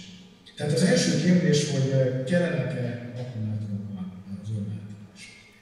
És itt nyilván ez egy nagyon összetett és bonyolult kérdés, és önmagában órákat lehetne erről beszélni. Minden esetre a kérdést érdemes úgy föltenni, hogy az átállás mely szegmenseihez és milyen típusú akkumulátorokra van szükség, mert hogy nem egységes a villamosenergiatároló technológia felé megmutatkozó igény a különböző felhasználási formák területén. Tehát leggyakrabban ugye, amikor az akkumulátorokról beszélünk, akkor az elektromos mobilitás, elektromos autózás kapcsán, és Magyarországon is ezzel indokolják elsősorban az akkumulátorgyárak létesítését, vagy az autógyártás támogatásához, az autógyártás elektromos autókról átállásához szükséges, de valójában az akkumulátor felhasználás globálisan ennek az autó, személyautó gyártás csak egy szegmense, nem is feltétlenül a legnagyobb, bár az egyik legjelentősebb mindenképpen, de számos más területen is használunk akkumulátorokat, és éppen ezért az a kérdés is felmerül, hogy a különböző felhasználási területeken vajon a jelenleg használt akkumulátor technológia az optimális és hosszú távon fenntartható módon elégíti ki az igényeket. És itt azért meg kell egyezni, hogy ugye a villamosenergia termelés átalakulása és a megújuló energiaforrások egyre nagyobb részaránya az mixekben szintén felvet egy jelentős energiatárolási igény, amire szintén sokan az akkumulátorokat adják válaszként, azonban ebben a szegmensben egyrészt egyáltalán nem szükségszerű, hogy az energiatárolást kizárólag akkumulátorokkal lehet megoldani. Rengeteg különböző forma van, vízerőművek rendszer kiegyenlítő, rendszerszabályozó alkalmazása, szivattyús energiatározó, gravitációs energiatárolás, akár hidrogén technológia alkalmazása. Tehát amikor nem a közlekedési energiatárolásról beszélünk, akkor az akkumulátor technológia csak egy a számos szegmens, vagy a számos lehetséges technológia közül, és könnyen lehet, hogy hosszú távon nem az akkumulátorok fogják a megoldást jelenteni ezekre a tárolási igényekre, bár jelen pillanatban ebben az irányba mozog a rendszer, de költséghatékonyság, környezeti fenntarthatósági szempontok könnyen lehet, hogy ezt a jövőben meg fogják változtatni, és egész egyszerűen a nem közlekedési célú villamos energiatárolásnak nem az akkumulátoros tárolás lesz a domináns meghatározó módja. A közlekedési akkumulátoroknál szintén nagyon fontos egy dolgot nagyon világosan előre leszögezni, hogy az az elképzelés, hogy a jelenlegi közlekedési mintázatainkat egyszerűen átállítjuk elektromosra, és ezzel egy fenntartható rendszert hozunk létre, ezek egész egyszerűen van. A jelenlegi alapvetően magántulajdonú gépkocsikra épülő közlekedési szisztémák, ezek sem benzinesen, sem dízelesen, sem hidrogénesen, sem elektromosan nem fenntarthatók. Tehát ha az Európai Unió komolyan gondolja nem csak a 2050-es dekarbonizációs céljait, de az ehhez kapcsolódó többi fenntarthatósági célkitűzést, köztük a biodiverzitás csökkenésének a megállítását, a tájhasználatváltások révén bekövetkező hatásokat és a többi járulékos komponenst, akkor egész egyszerűen nem lehetséges a jelenlegi közlekedési mintázatoknak az egyszerű elektromosítása révén elérni a dekarbonizációt és a fenntarthatóságot. Magyarán, miközben a közlekedés az egyéni járművek, személygépjárművek közlekedés esetében jelen pillanatban az elektrifikáció látszik a domináns iránynak, és itt is azért megjegyzem, hogy például a tehergépjárművek vagy a vasúti közlekedés esetében más irányok is vannak, a tehergépjárművek sokkal inkább a hidrogén technológia irányába mozdulnak valószínűleg el, mint a üzemanyagcellás irányba.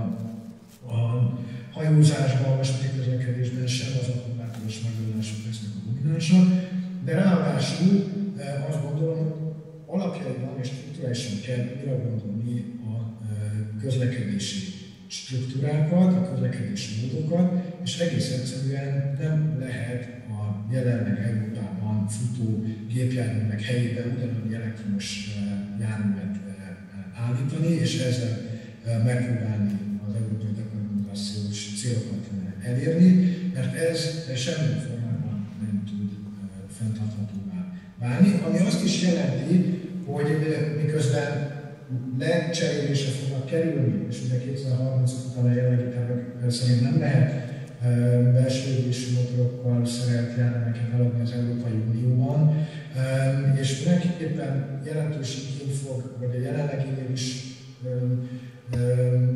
dinamikusan növekvő mértékű igény lesz az elektromos járművekre, de az egy naív elképzelés, hogy egész egyszerűen egy olyan elektromos jármű állománynak a kiépítése történne meg a következő évtizedekben, ami most belső égésű motorokkal szerepel az Európai Unióban jelen van. Ezzel együtt azt gondolom, hogy az energetikai átmenetben a jelenlegi technológiai megoldások, a technológiai jelenlegi fejlettsége mellett, illetve részben az útkényszer, hogy hol tart ma az európai közlekedési infrastruktúra és a többi, a közlekedési elektrifikáció egy jelentősen gyorsuló szegmens, és ez akkumulátorokat fog igényelni, tehát mindent összevéve, már ezeket az említett kockázatokat szerintem érdemes figyelmetben mindenképpen szerepeltetni, és átgondolni, hogy a nagy képben merre is tart az a kontextus, amiben az akkumulátorgyárak létesülnek.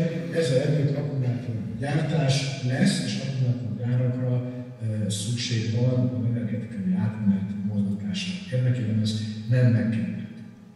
A második kérdés, hogy vajon az az akkumulátor nagyhatalmi ára, amit a magyar kormány védelget, az megalapozott-e. És én azt gondolom, sajnos technikai okok miatt nem tudtam követni a két korábbi előadást, és biztos vagyok benne, hogy mind Fábián professzor úr, mind Figura részletesen beszélt nagyon sok eleményről ennek, de nézzük meg, hogy a magyar akkumulátoripari terveknek mi a körülmények. Ugye itt a gödi komáromi akkumulátorgyárak mellett nem csak a Debreceni COTL, de itt az elmúlt hetekben, sőt napokban új és új akkumulátorgyárak Magyarországon települése jelent meg a sajtóban, az Irital Debrecenben még egy akkumulátorgyár telepítését tervezi a Szállodák kínai cég, egyelőre meg nem határozott helyszínen lesz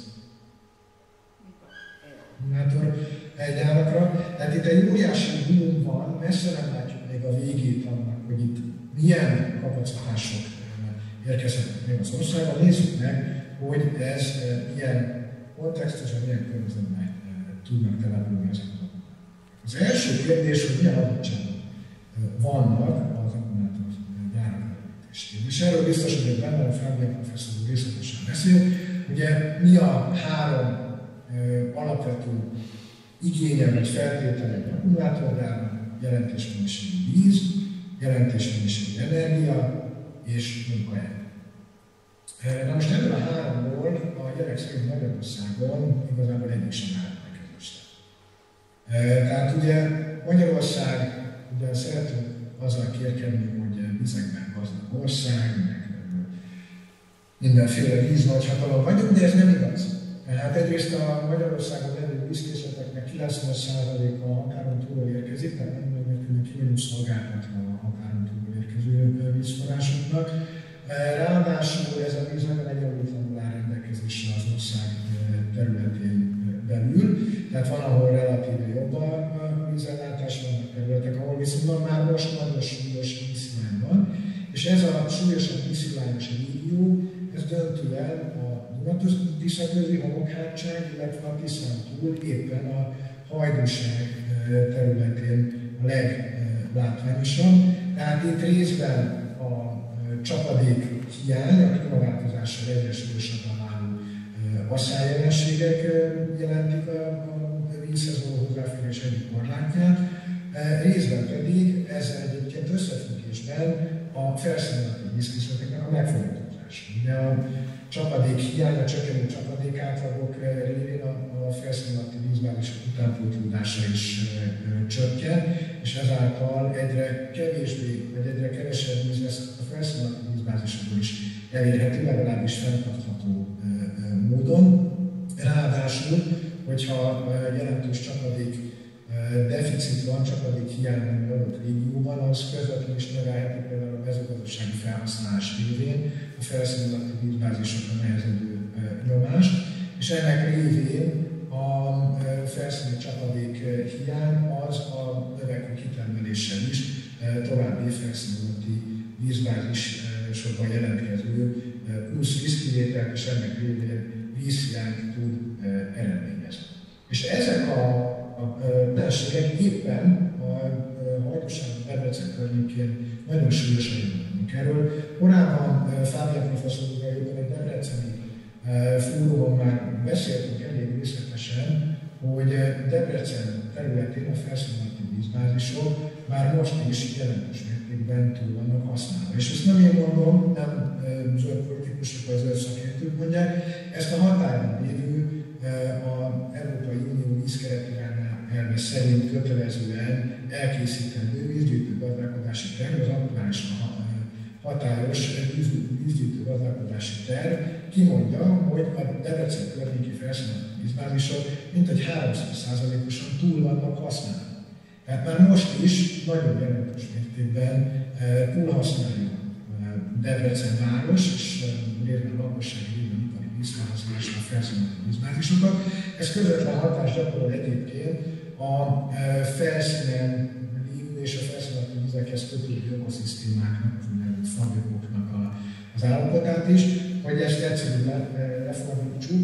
Ugye a Debreceni nagy szívfájdalmára kiszáradó nagy erdő, az nem valami uráni átok miatt szárad ki, hanem azért, mert kiszimattyúzták alul a vizet, és Debrecen alatt a felszín alatti vizek szintjében egy ilyen süllyedés, ilyen tölcsér alakult ki, több 10 méterrel a tágabb környezet talajvíz tükrénél mélyebben helyezkedik el a víztükör, felszín alatti víztükör Debrecen alatt, egyszerűen a víz túlhasználata miatt.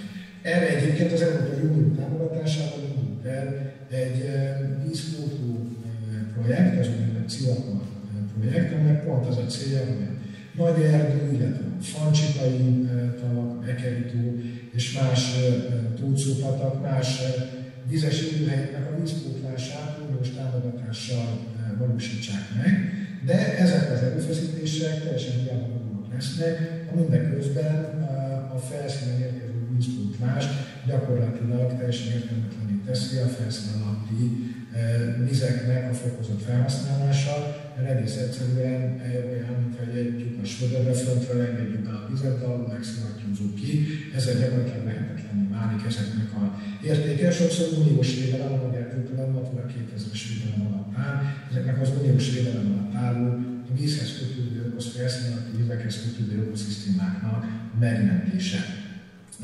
Itt jegyzem meg, ez még azt is felveti, hogy vajon az első ütem, a CILAPA projekt első üteme után, a második ütemre vajon reális-e uniós támogatást szerezni, hogyha mindeközben a projekt révén megvalósuló pozitív hatások nem fognak tudni érvényesülni, mert más intézkedésekre, a gyárak telepítésére gyakorlatilag pont az ellenkező irányú folyamatot erősíteni. Tehát víz nincs, Debrecenben különösen nincsen. A víz az elkövetkező évtizedek egyik központi kérdése és erőforrása lesz Magyarországon. Ennek most a elpazarlása akkumulátorgyárak létesítése céljára az egy elképesztően felültlen magatartás, egy gazdaságpolitikai irány. Korábban valahol úgy fogalmaztam, hogy ez olyan, mintha a Titanic onamentőcsomagokat hasonlatban fel is dobálnak be a gőzgépekbe. Tehát lehet, hogy gyorsabban fog tudna menni a hajó, de amikor beüt a krach, akkor ez a víz, ezek a mentőcsomagok kegyetlenül fognak hiányozni Magyarországon. Ugye a másik ilyen adottság az energia kérdése, erről a Kormány Attila több körben nagyon részletesen már nyilatkozott. Ugye itt csak annyit mondanék el ezzel kapcsolatban, hogy a magyar villamos energiapiac már most is nagyon jelentős krízisben van. A hazai energiatermelő kapacitások elégtelenek.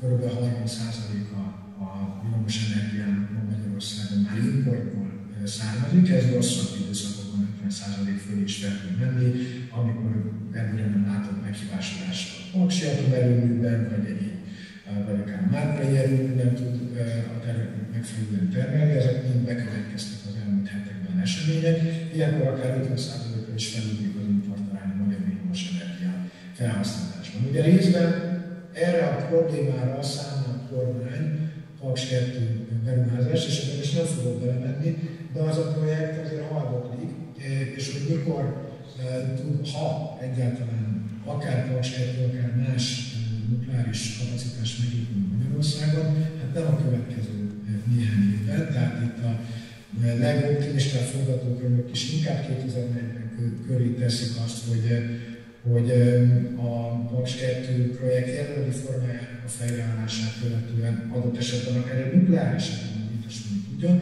Mindeközben ezek az akkumulátorgyárak gyárak a következő néhány évben belépnek a termelésben, az energiaigényük jelentkezni fog, és ennek nincs meg a fedezete a magyar energiaipari rendszerben, részben azért, mert egyébként a magyar kormány elszabotálta a megújuló energiaforrások fejlesztését az elmúlt 10-13 évben.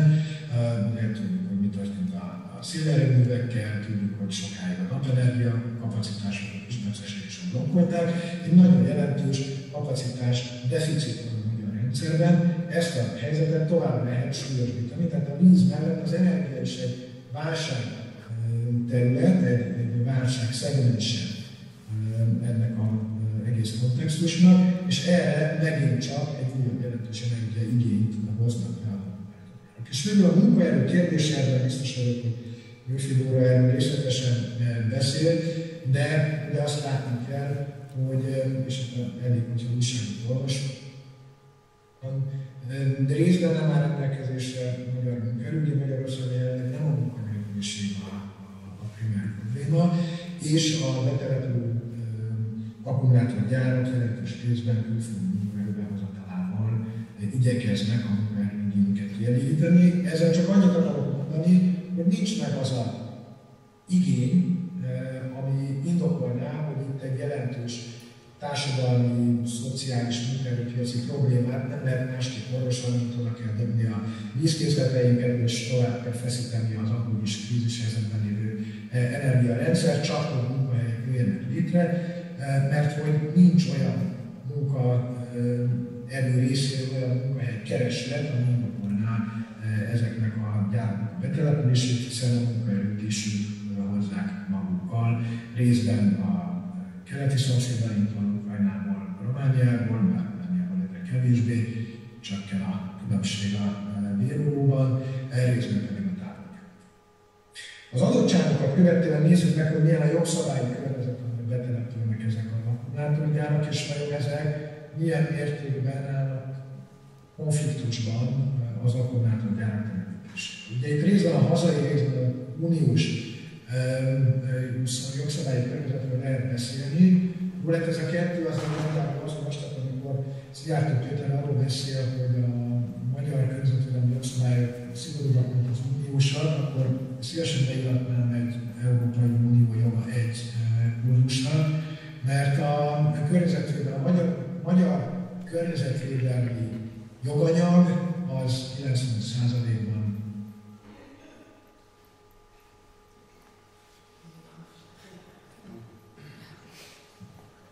egészen egyszerűen, de belefelős és mit mond az Európai Unió joga azokról a kérdésekről, amik fölmerülnek? A legfontosabb kérdés az éppen a vízbázisokkal kapcsolatos, hogy vajon ezek az akkumulátorgyárak veszik a felszín alatti vízkészleteknek a jó állapotát. És megint csak nézzünk vissza a vízgyűjtő gazdálkodási tervekhez és a vízkeret irányelvhez.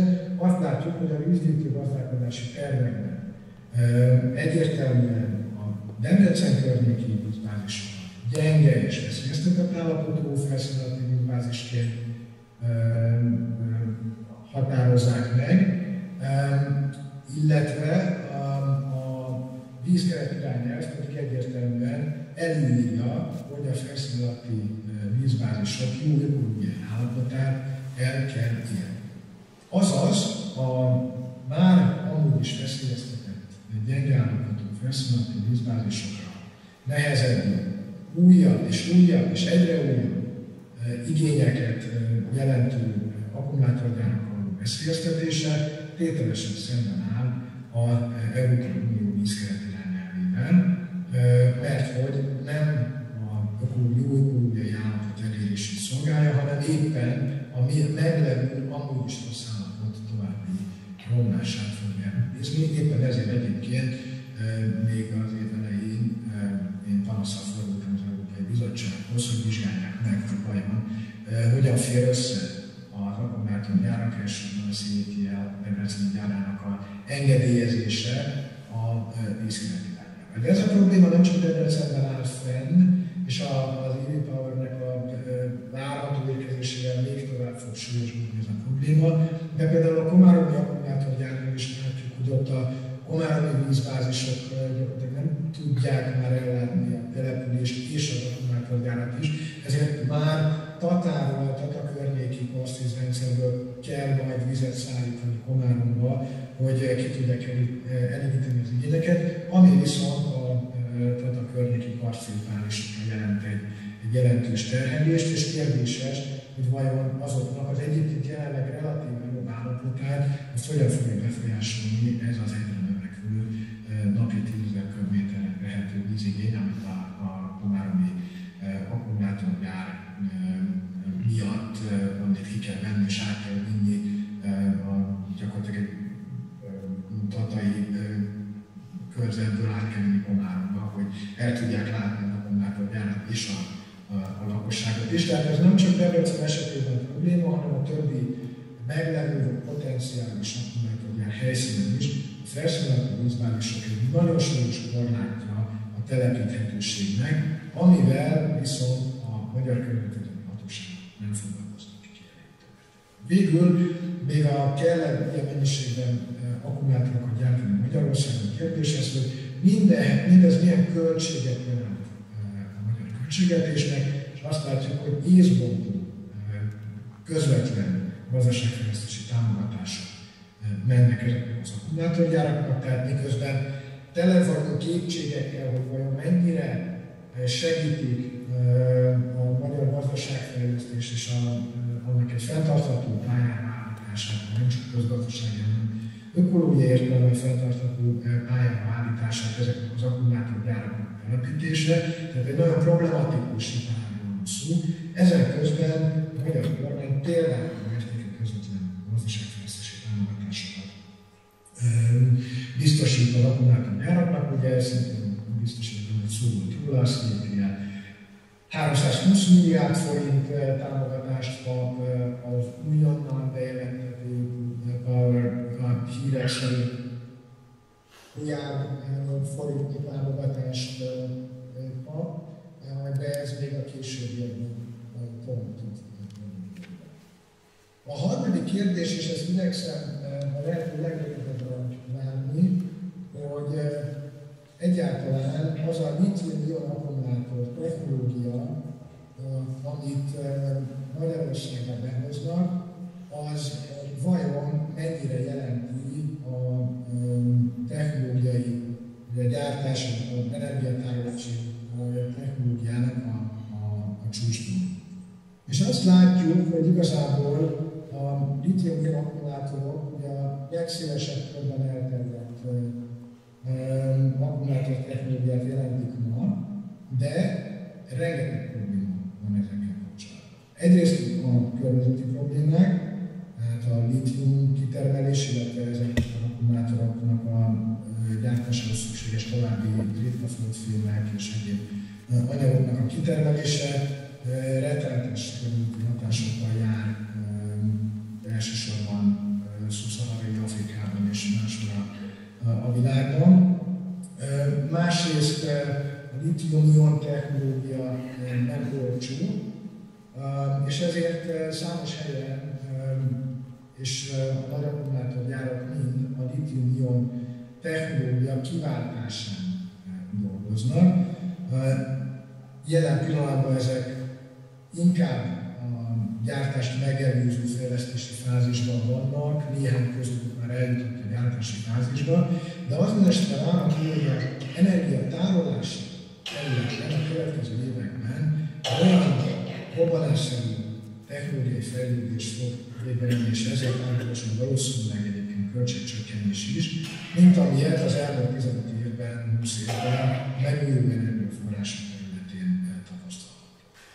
A nátrium-ion technológia, aminek ugye a fő problémája, hogy alacsony az energiasűrűséget, relatíve nagy és nehéz akkumulátorokat kell gyártani ahhoz, hogy elegendő energiát tudnak tárolni, ezért ez a közlekedésben nem igazán alkalmazható.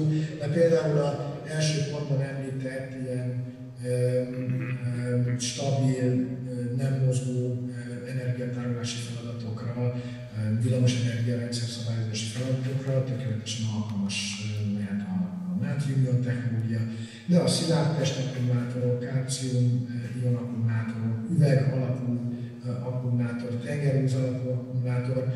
Kb. tucatnyi fejlesztési irány van most, amelyek közül nehéz most megmondani, hogy melyik fog megoldást kínálni azokra a problémákra, amikkel a litium akkumulátorok kapcsán szembesülünk, de az minden esetre valószínűsíthető, hogy a következő 5-7 évben litium akkumulátorokat egyre gyorsabb ütemben ki fogják váltani más típusú energiatárolási technológiákkal. És a kérdés, a nagy kérdés, és ezzel ezt nyitva is hagyom ezt a kérdést, és ezzel be is fejezném akkor a hozzászólásomat, hogy vajon azok az akkumulátorgyárak, amelyek ugye nagy nemzetközi multinacionális cégek lerakatai Magyarországon, ezekről tudjuk, hogy nagyon mobilisak. Tehát ráadásul ezek a gyárak könnyen elmozdíthatók, nem is épülnek be a magyar ellátási láncba, tehát alig lesznek magyar beszállítói. Igazából nem sok mindent tartja Magyarország őket, leszámítva a őket állami támogatásokat és az olcsó környezetszennyezés lehetőségét, hogy vajon ezek a gyárak itt maradnak-e, illetve adott esetben az új technológiájú akkumulátorokat is itt fogják-e majd gyártani. Tehát mondjuk a CATL, amelyik litium akkumulátorokat gyárt Debrecenben, amit ha átáll egy másik technológiájú gyártásra, akkor vajon megmarad a Debrecenben, vagy ugyanolyan könnyen, ahogy jött, majd tovább áll, és máshol fogja legyártani. Ugye a kutatásfejlesztés nem hozza ide, tényleg csak az összeszerelés zajlik Magyarországon. Tehát az igazán nagy kérdés számomra a jövőt illetően, az egyik nagy kérdés a jövőt illetően, az az, hogy nem az történik-e, hogy rettenetes mennyiségű közpénz belepumpálásával, a természeti értékeink feláldozásával, energetikai rendszerünk veszélyeztetésével, a stabilitásának a veszélyeztetésével idehozunk egy olyan technológiát, amit néhány évből meghalad az adott ipari szektornak a fejlődése, és akkor ezek a gyárak adott esetben mi a garanciája, hogyan lehet biztosítani, hogy ezek a gyárak akkor ne szedjék a sátorfájukat, miután kiszivárogták a vizet Debrecen alól, és mennek a következő országban, hogy a következő technológiai fejlettségi szinten levő akkumulátorokat már nem Magyarországon, hanem máshol gyártsák, itt hagyva nekünk azokat a rozsdaövezeteket, amelyekkel már így is elég bőven rendelkezünk a 50-es, 60-as évek előtti iparosításra és aztán a nehéz ipar összeomlása nyomán. És én ezzel akkor be is fejezném a hozzászólásomat. Ezt a lehetőségét technikailag kérdések feltételése már felé nyilván professzor úr, vagy figura számára, professzor asszony számára tudnak a résztvevők kérdéseket föltenni. Ha technikailag megoldható és van kérdés, én szívesen válaszolok, ha nem, akkor pedig köszönöm a lehetőséget és további jót. Köszönjük szépen. Most azt kérném, hogyha Győrfi Dóra professzorasszonynak, vagy Fábián István professzor úrnak van kérdése Jávor Benedekhez, azt most tegye fel, amíg kontaktusban vagyunk. Ha van. Ha nincs, akkor van. Nekem van egy kérdésem, és én azért nem beszéltem az Európai Uniós szabályozásokról, mert azt hittem, hogy ha tegeződhetünk, akkor te beszélsz. Jó. Tehát én nem vagyok benne biztos, hogy az Európai Unió feltétlenül szövetséges, tehát azt gondolom, van egy nagyon erős Európai Uniós iparpolitika arra, hogy minél több akkumulátort gyártsanak Európában, és azt gondolom, hogy ez a magyar környezetvédelmi megfontolásokat übereli, és nem tudom, hogy számíthatunk ebben a kérdésben az Európai Unióra. Úgyhogy ez a kérdésem, hogy ezt hogy látja. Köszönöm szépen, nagyon jó a kérdés, és én sem vagyok naiv. Hát nyilvánvalóan pontosan látom, hogy egyébként Európa nyugati fele számára ez a modell működőképes, hogy az Európa egészének a zöld átállását, energetikai átállását azt úgy csinálják meg, hogy ennek a mondjuk környezetet leginkább terhelő szegmensei azok menjenek a keleti tagállamokba, ugye ez nem elismeretlen munka megosztása az európai centrum és periféria között. Tehát itt mindenképpen van egy európai érdek, hát most ha a magyarok szeretnek odavinni ezeket a környezetszennyező erőforrásigényes iparágokat, amik egyébként relatíve csekély hozzáadott értéket biztosítanak, akkor csinálják meg ők annál jobb, és akkor nem kell ezeket Nyugat-Európában csinálni. Ami miatt mégsem vagyok teljesen pessimista, vagy nem látom teljesen említenek a helyzetet, az kettős. Az egyik, hogy bár az Európai Uniónak valóban, és tényleg megvannak az illúziók, tehát itt azért az érdekek szövevénye az nagyon összetett, és egy nagyon csupasz ilyen érdekorientált döntéshozatal folyik gyakran, és valóban ebben lehet az Uniónak érdeke abban, hogy gyártsanak csak Magyarországon akkumulátorokat, milyen jó az nekünk. És ugye az uniós iparpolitika az éppen ezeknek az iparágoknak az uniós meghonosítását ösztönzi, de ugye éppen a koronavírus válság majd közvetlenül rákövetkező ukrajnai széleskörű orosz agresszió nyomán, ugye Európa azzal is szembe kellett, hogy nézzen, hogy az a globalizált ellátási struktúra, amire az európai gazdasági modell alapult, az elképesztően sérülékeny, és nagyon kiszolgáltatja Európát. És amikor bekövetkezett az ukrajnai agresszió, akkor Európának gyakorlatilag egy év alatt hirtelen le kellett válni a korábbi gazdasági modelljének az alapját képező olcsó orosz gázra. Ugye a német gazdaságpolitika fundamentuma az volt, hogy a német gazdaságot olcsó orosz gázra alapozták az elmúlt 10-15 évben elsőben. Még csak azt sem mondom, hogy a Merkel kormányzat alatt, mert ugye csak Gerhard Schrödert kell megemlíteni, hogy lássuk, hogy ez messze túl megy a pártpolitikai határokon. És hogy ezzel halnak ment Németország és Európa maradék része is, amik az olcsó orosz gázra alapozott, és nagyon előrevetetően kellett levenni, ennek megfelelő költségekkel és egyéb problémákkal. És ezért Európa igyekszik lépéseket tenni, hogy elkerülje az ilyen típusú függőségek kialakítását. Ezért amikor az Európai Bizottság iparpolitikája azt ösztönzi, hogy ne függjünk a kínai akkumulátor ellátástól, hanem teremtsük meg az európai akkumulátorgyártási kapacitást, akkor alapvetően európai cégekben gondolkozik. A magyar kormány iparpolitikája ettől lényegesen különbözik abban, hogy elsősorban kínai, illetve kisebb koreai cégeknek a betelepítését célozza, és ez egyáltalán nem van szóval az uniós iparpolitika céljaival. Miközben az akkumulátorgyártás területén hozzá tud járulni, azon közben az európai stratégiai függetlenség, ipari függetlenség, technológiai függetlenség megteremtését viszont egyáltalán nem szolgálja, sőt, éppen hogy erősíti a távol-keleti cégeknek való és a távol-keletnek való alapvető kitettséget. A másik dolog, ami miatt nem vagyok teljesen pessimista, mondom, illúzióim sincsenek, hogy azért az európai intézmények mégiscsak nagyon mértékben emlékeztetnek egy működő közigazgatásra, mint a magyar nagybantjai.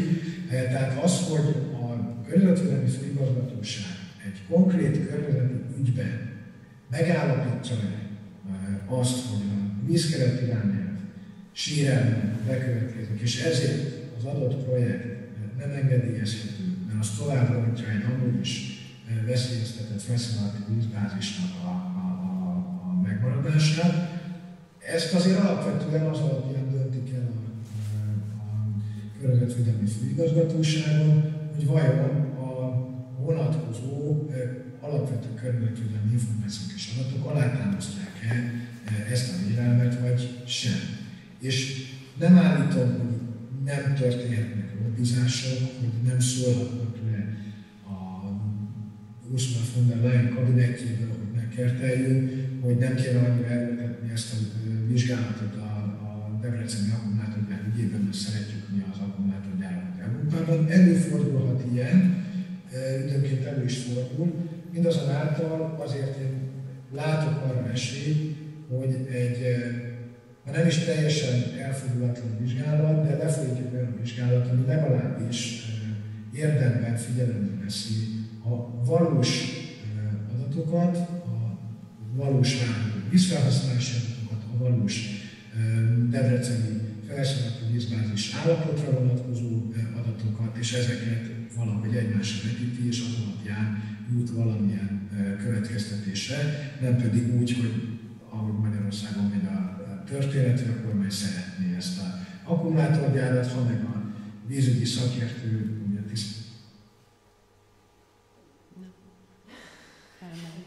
Épp hatalmakat fogalmazunk ezzel kapcsolatban, akkor mire befejezi a mondatot, addigra nincs állás. Kedves Bence, köszönjük szépen, mert még egy-egy kérdésre volna lehetőség az előadóinkhoz, akik jelen vannak. Van-e kérdés? Igen, Görög Sándor és Laki Mihály. Szeretném a Debreceni Egyetemnek a véleményét megismerni, ha ilyen létezik, mert elhangzott az, hogy te a Posta Jóska úr volt, hogy idejön és tehát a Posta Jóska, aki egy jó közepes kémikus, tehát nem említhető egy lapon a Fábián Istvánnal. Júli ugyan elmondta az elején, hogy a István kapta idén a akadémiának a díját, kémikus részét. Ez azt jelenti, hogy minden évben egy kémikus kaphat ilyen díjat, tehát ennek az évnek a kémikusa, a Fábián István. Mi a kérdés? A kérdésem az, hogy mondtad, hogy te leülsz időként a Posta Jóskával beszélgetni, csak itt nem vállalta veled való szembesülést. Ezeken a beszélgetéseken a te érveiddel szemben mit tud ő fölhozni, mert te nem teóriákat mondtál itt, hanem kémiai tényeket. Ez az egyik, a másik pedig az, hogy ez a Debreceni Egyetemnek van egy rektor, a Szilvási, aki a botrányos körülmények között vett. Itt is van egy rektor. Tessék? Tehát mindenki tudja, hogy milyen botrányos körülmények között lett. Ő egy területhez már hozzászól a Covid-dal kapcsolatban, ugye a Debreceni Egyetemnek a internetes újságában jelent meg neki egy cikke, hogy a mádi szőlőnek a héjából, hogyha az a légsőnek a falába beépül, akkor beleragadnak a vírusok, és ezzel lehet a Covid-ot megküzdeni. Publikálni már csak akkor fogja, hogyha több eredménye lesz. Nem lesz az jövőiratban. Tehát tulajdonképpen nagyon lényeges lenne, hogy ő neki mi a... Tehát egy dologban már tudom, hogy vélemény nyilvánítottam, hogy ez abszolút nem ér. Egy másik dolog ez lenne, tehát úgy, hogy a Debreceni Egyetemnek van-e valami véleménye, mert hát az, hogy népszavazás legyen, azt akkor már meg tudja. Köszönöm szépen. Köszönöm, Sándor, a kérdést. Az elején van egy félreértés. Posta Jóskával én ebben az ügyben nem beszéltem. Nem azért, mert nem arról szó volt, mert ő nem jelenik meg tulajdonképpen azokban a körökben, ahol én megjelenek. Az világos dolog, hogy ő a Batthyány Igornak a csoport nyelvekeként, vagy nem tudom, hogy írta azt a nyilatkozatot, ő nem jelenik meg. Na most, innentől kezdve nincs vita. Hát, nincs vita, hogy nem tudjuk összetetni a véleményeket. A másik része a történetnek az egy nehezebb kérdés, mert mégiscsak a Debreceni Egyetem polgára vagyok, úgyhogy próbálok diplomatikusan fogalmazni. A Debreceni Egyetemnek a véleménye ebben az ügyben a no comment, nincs állásfoglalás. Viszont van egy olyan történet, hogy összeállítottak egy olyan szakértői csapatot, ami amiben benne van a város, által város. De szerintem hallja. Hallasz veletek bennünket?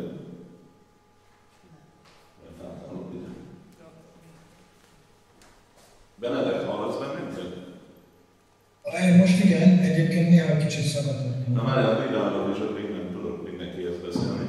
Tehát a Debreceni Egyetem és a város az összehozott egy szakértőcsapatot, de nem azzal kapcsolatban, hogy valami véleményt formálnak arról, hogy akkor most ez jó, vagy nem jó, hogy ennyi akkumulátor legyen ez Debrecenben. Ennek a célja az volt, hogy egy monitorozó csapatot rakjanak össze, amelyek kapcsolatban két vélemény van. Nem a monitorozás a fő kérdés most, hanem annak a elemzés, hogy ez kell vagy nem kell. A másik megjegyzésem pedig az, hogy ennek azért van egy olyan üzenete az emberek felé, hogy ne aggódjatok, mert mi majd odafigyelünk. Csak tudjuk, hogy Magyarországon főleg, de egyébként máshogy is úgy működik a dolog, hogy ha egyszer egy ilyen gyárat oda telepítettek, az elkezd működni, utána jön be az, amiről Dóra beszélt, hogy nevetséges bírságokat kifizetnek és fognak menni előre tovább.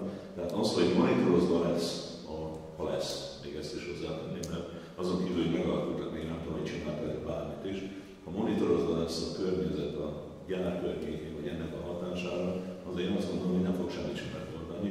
Legfeljebb vagy kimondják, hogy baj van, vagy nem mondják ki, hogy baj van, mert nincs baj, vagy nem mondják ki, hogy baj van, mert nem akarják kimondani, hogy baj van. Tehát alapjában véve én azt gondolom, hogy ez a monitorozás, ez semmit, olyan értelme semmire nem jó, hogy az alapkérdéssel nem foglalkozik.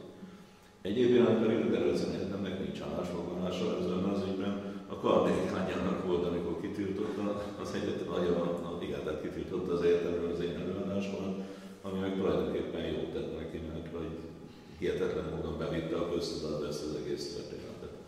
Köszönöm. Nem tudom, hogy ez így. Laki Miska, és ez az utolsó kérdés. Nem beszéltetek, vagy nem beszéltetek a dolog szociológiájáról. Jó, oda jövök.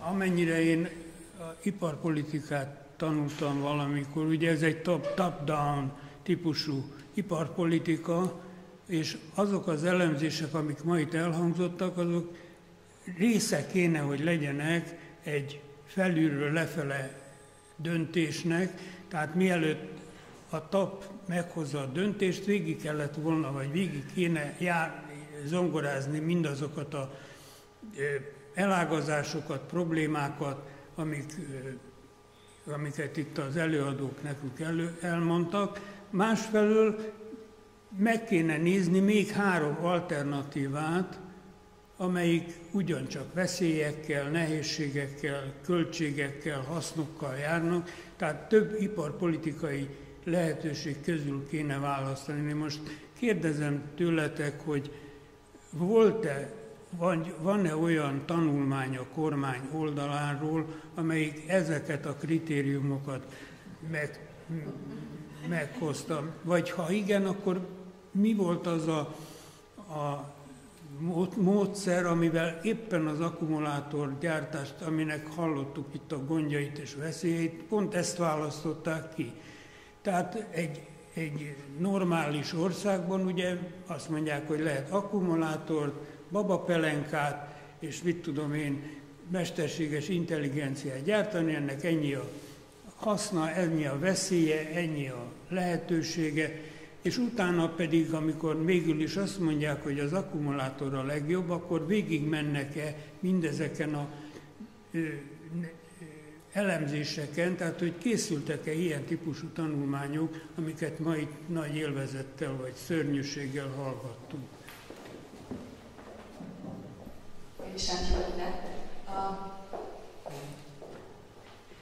A rövid válasz az, hogy nem, de ezt bővebben is kifejtem.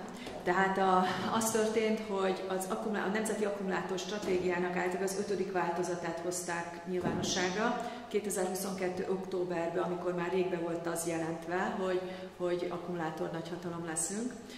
Ez az 5. változat olyan minőségű, amit mondtam, tehát közgazdasági számítások nincsenek benne, tehát az egyetlen gazdasági aspektusa az az, hogy sok akkumulátorra lesz szükség, és akkor biztos jó, hogyha mi sok akkumulátort gyártunk, hogy nekünk ebben van-e versenyelőnyünk vagy sem, az nincs benne.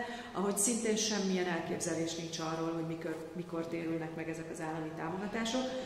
Az én cikkemre számos válasz érkezett kormányzati részről, egyik sem bizonyította azt, hogy akkor ez megtérül. Tehát akkor hogyan jött, hogyha nem így? Tehát én megtérülési, nem szeretnek megtérülésben gondolkodni, mert az valahogy a szűkösség felé orientálja őket, mikor elég, hogyha csak ők elképzelik és van akarat ehhez. Tehát akkor hogyan történt? Amit én hallottam erről, az úgy történt, hogy az itt jelenlévő akkumulátorgyárak megegyeztek a kínaiakkal, és számunkra ez tökéletesen megfelelő ez az iparág.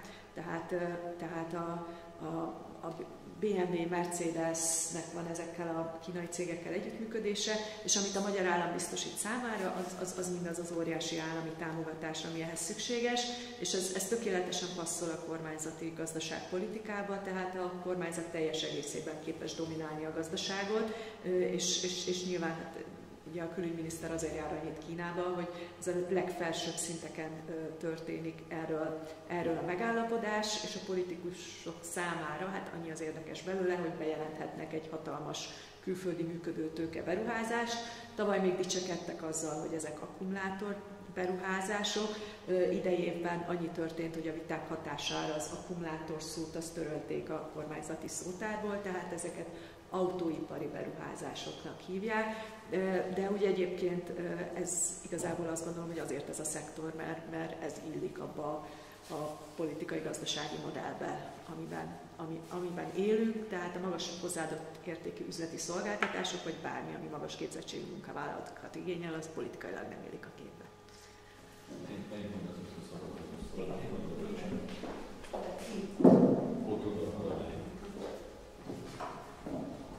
Hát tényleg én is csak egy mondatot tennék hozzá, egyrészt, amit Dóra elmondott, az én határozott válaszom az, hogy én nem tudok róla, egységemre legyen mondva, hogy a kormánykörök nem tartoznak a baráti körömbe, tehát nem pedig nincs közösen. Viszont azt tudom mondani, hogy én részt vettem azon az első debreceni közmeghallgatáson, az első 3 órában aztán meguntam. Ott folyamatosan jött ez a kérdés, hogy hatástanulmány, és folyamatosan ment a mellébeszélés, hogy nem mondták ki, hogy nincs, inkább azt mondták, hogy de hát itt a hatástanulmány, hogy mi lesz a gyárnak a hatása a környezetre, és hogy nem lesz hatása, de hatástanulmányra senki nem hivatkozott. Tehát nekem úgy tűnik, hogy semmiféle ilyen jellegű megfontolás nem volt.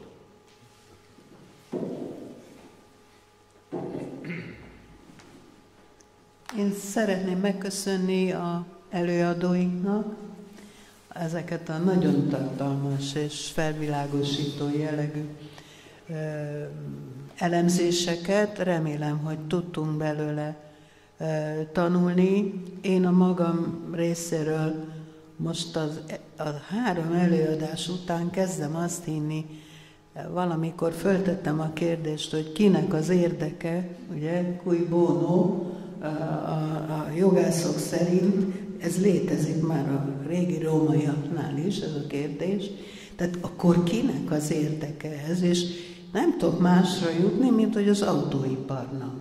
És hogy az autóipar az ugye hát nagyon erős lobby, és próbál kimenekülni abból a válságból, amiben belejutottak a beségési motorokkal, de teljes mértékben elfogadom azt, hogy nem éri meg. Tehát a kérdésre a válasz, hogy nem éri meg ez az akkumulátor gyártás, ami itt van Magyarországon, megkockáztatom, hogy máshol a világban se nagyon, még az USA-ban se, azt, hogy így elszennyezzük a környezetet, így elhasználjuk a vizet, így megterheljük az energiaforrást, és egyáltalán az embereket így kizsákmányoljuk, bocsánat. Úgyhogy köszönjük szépen még egyszer, és majd még jelentkezem minden módon, hogy lezárjuk, hogy esetleg valami kis írásbeliséget is lehetne hozzátenni majd ezeket a gyönyörű, tehát szóval számomra nagyon meggyőző előadásokhoz. Köszönöm szépen a figyelmet!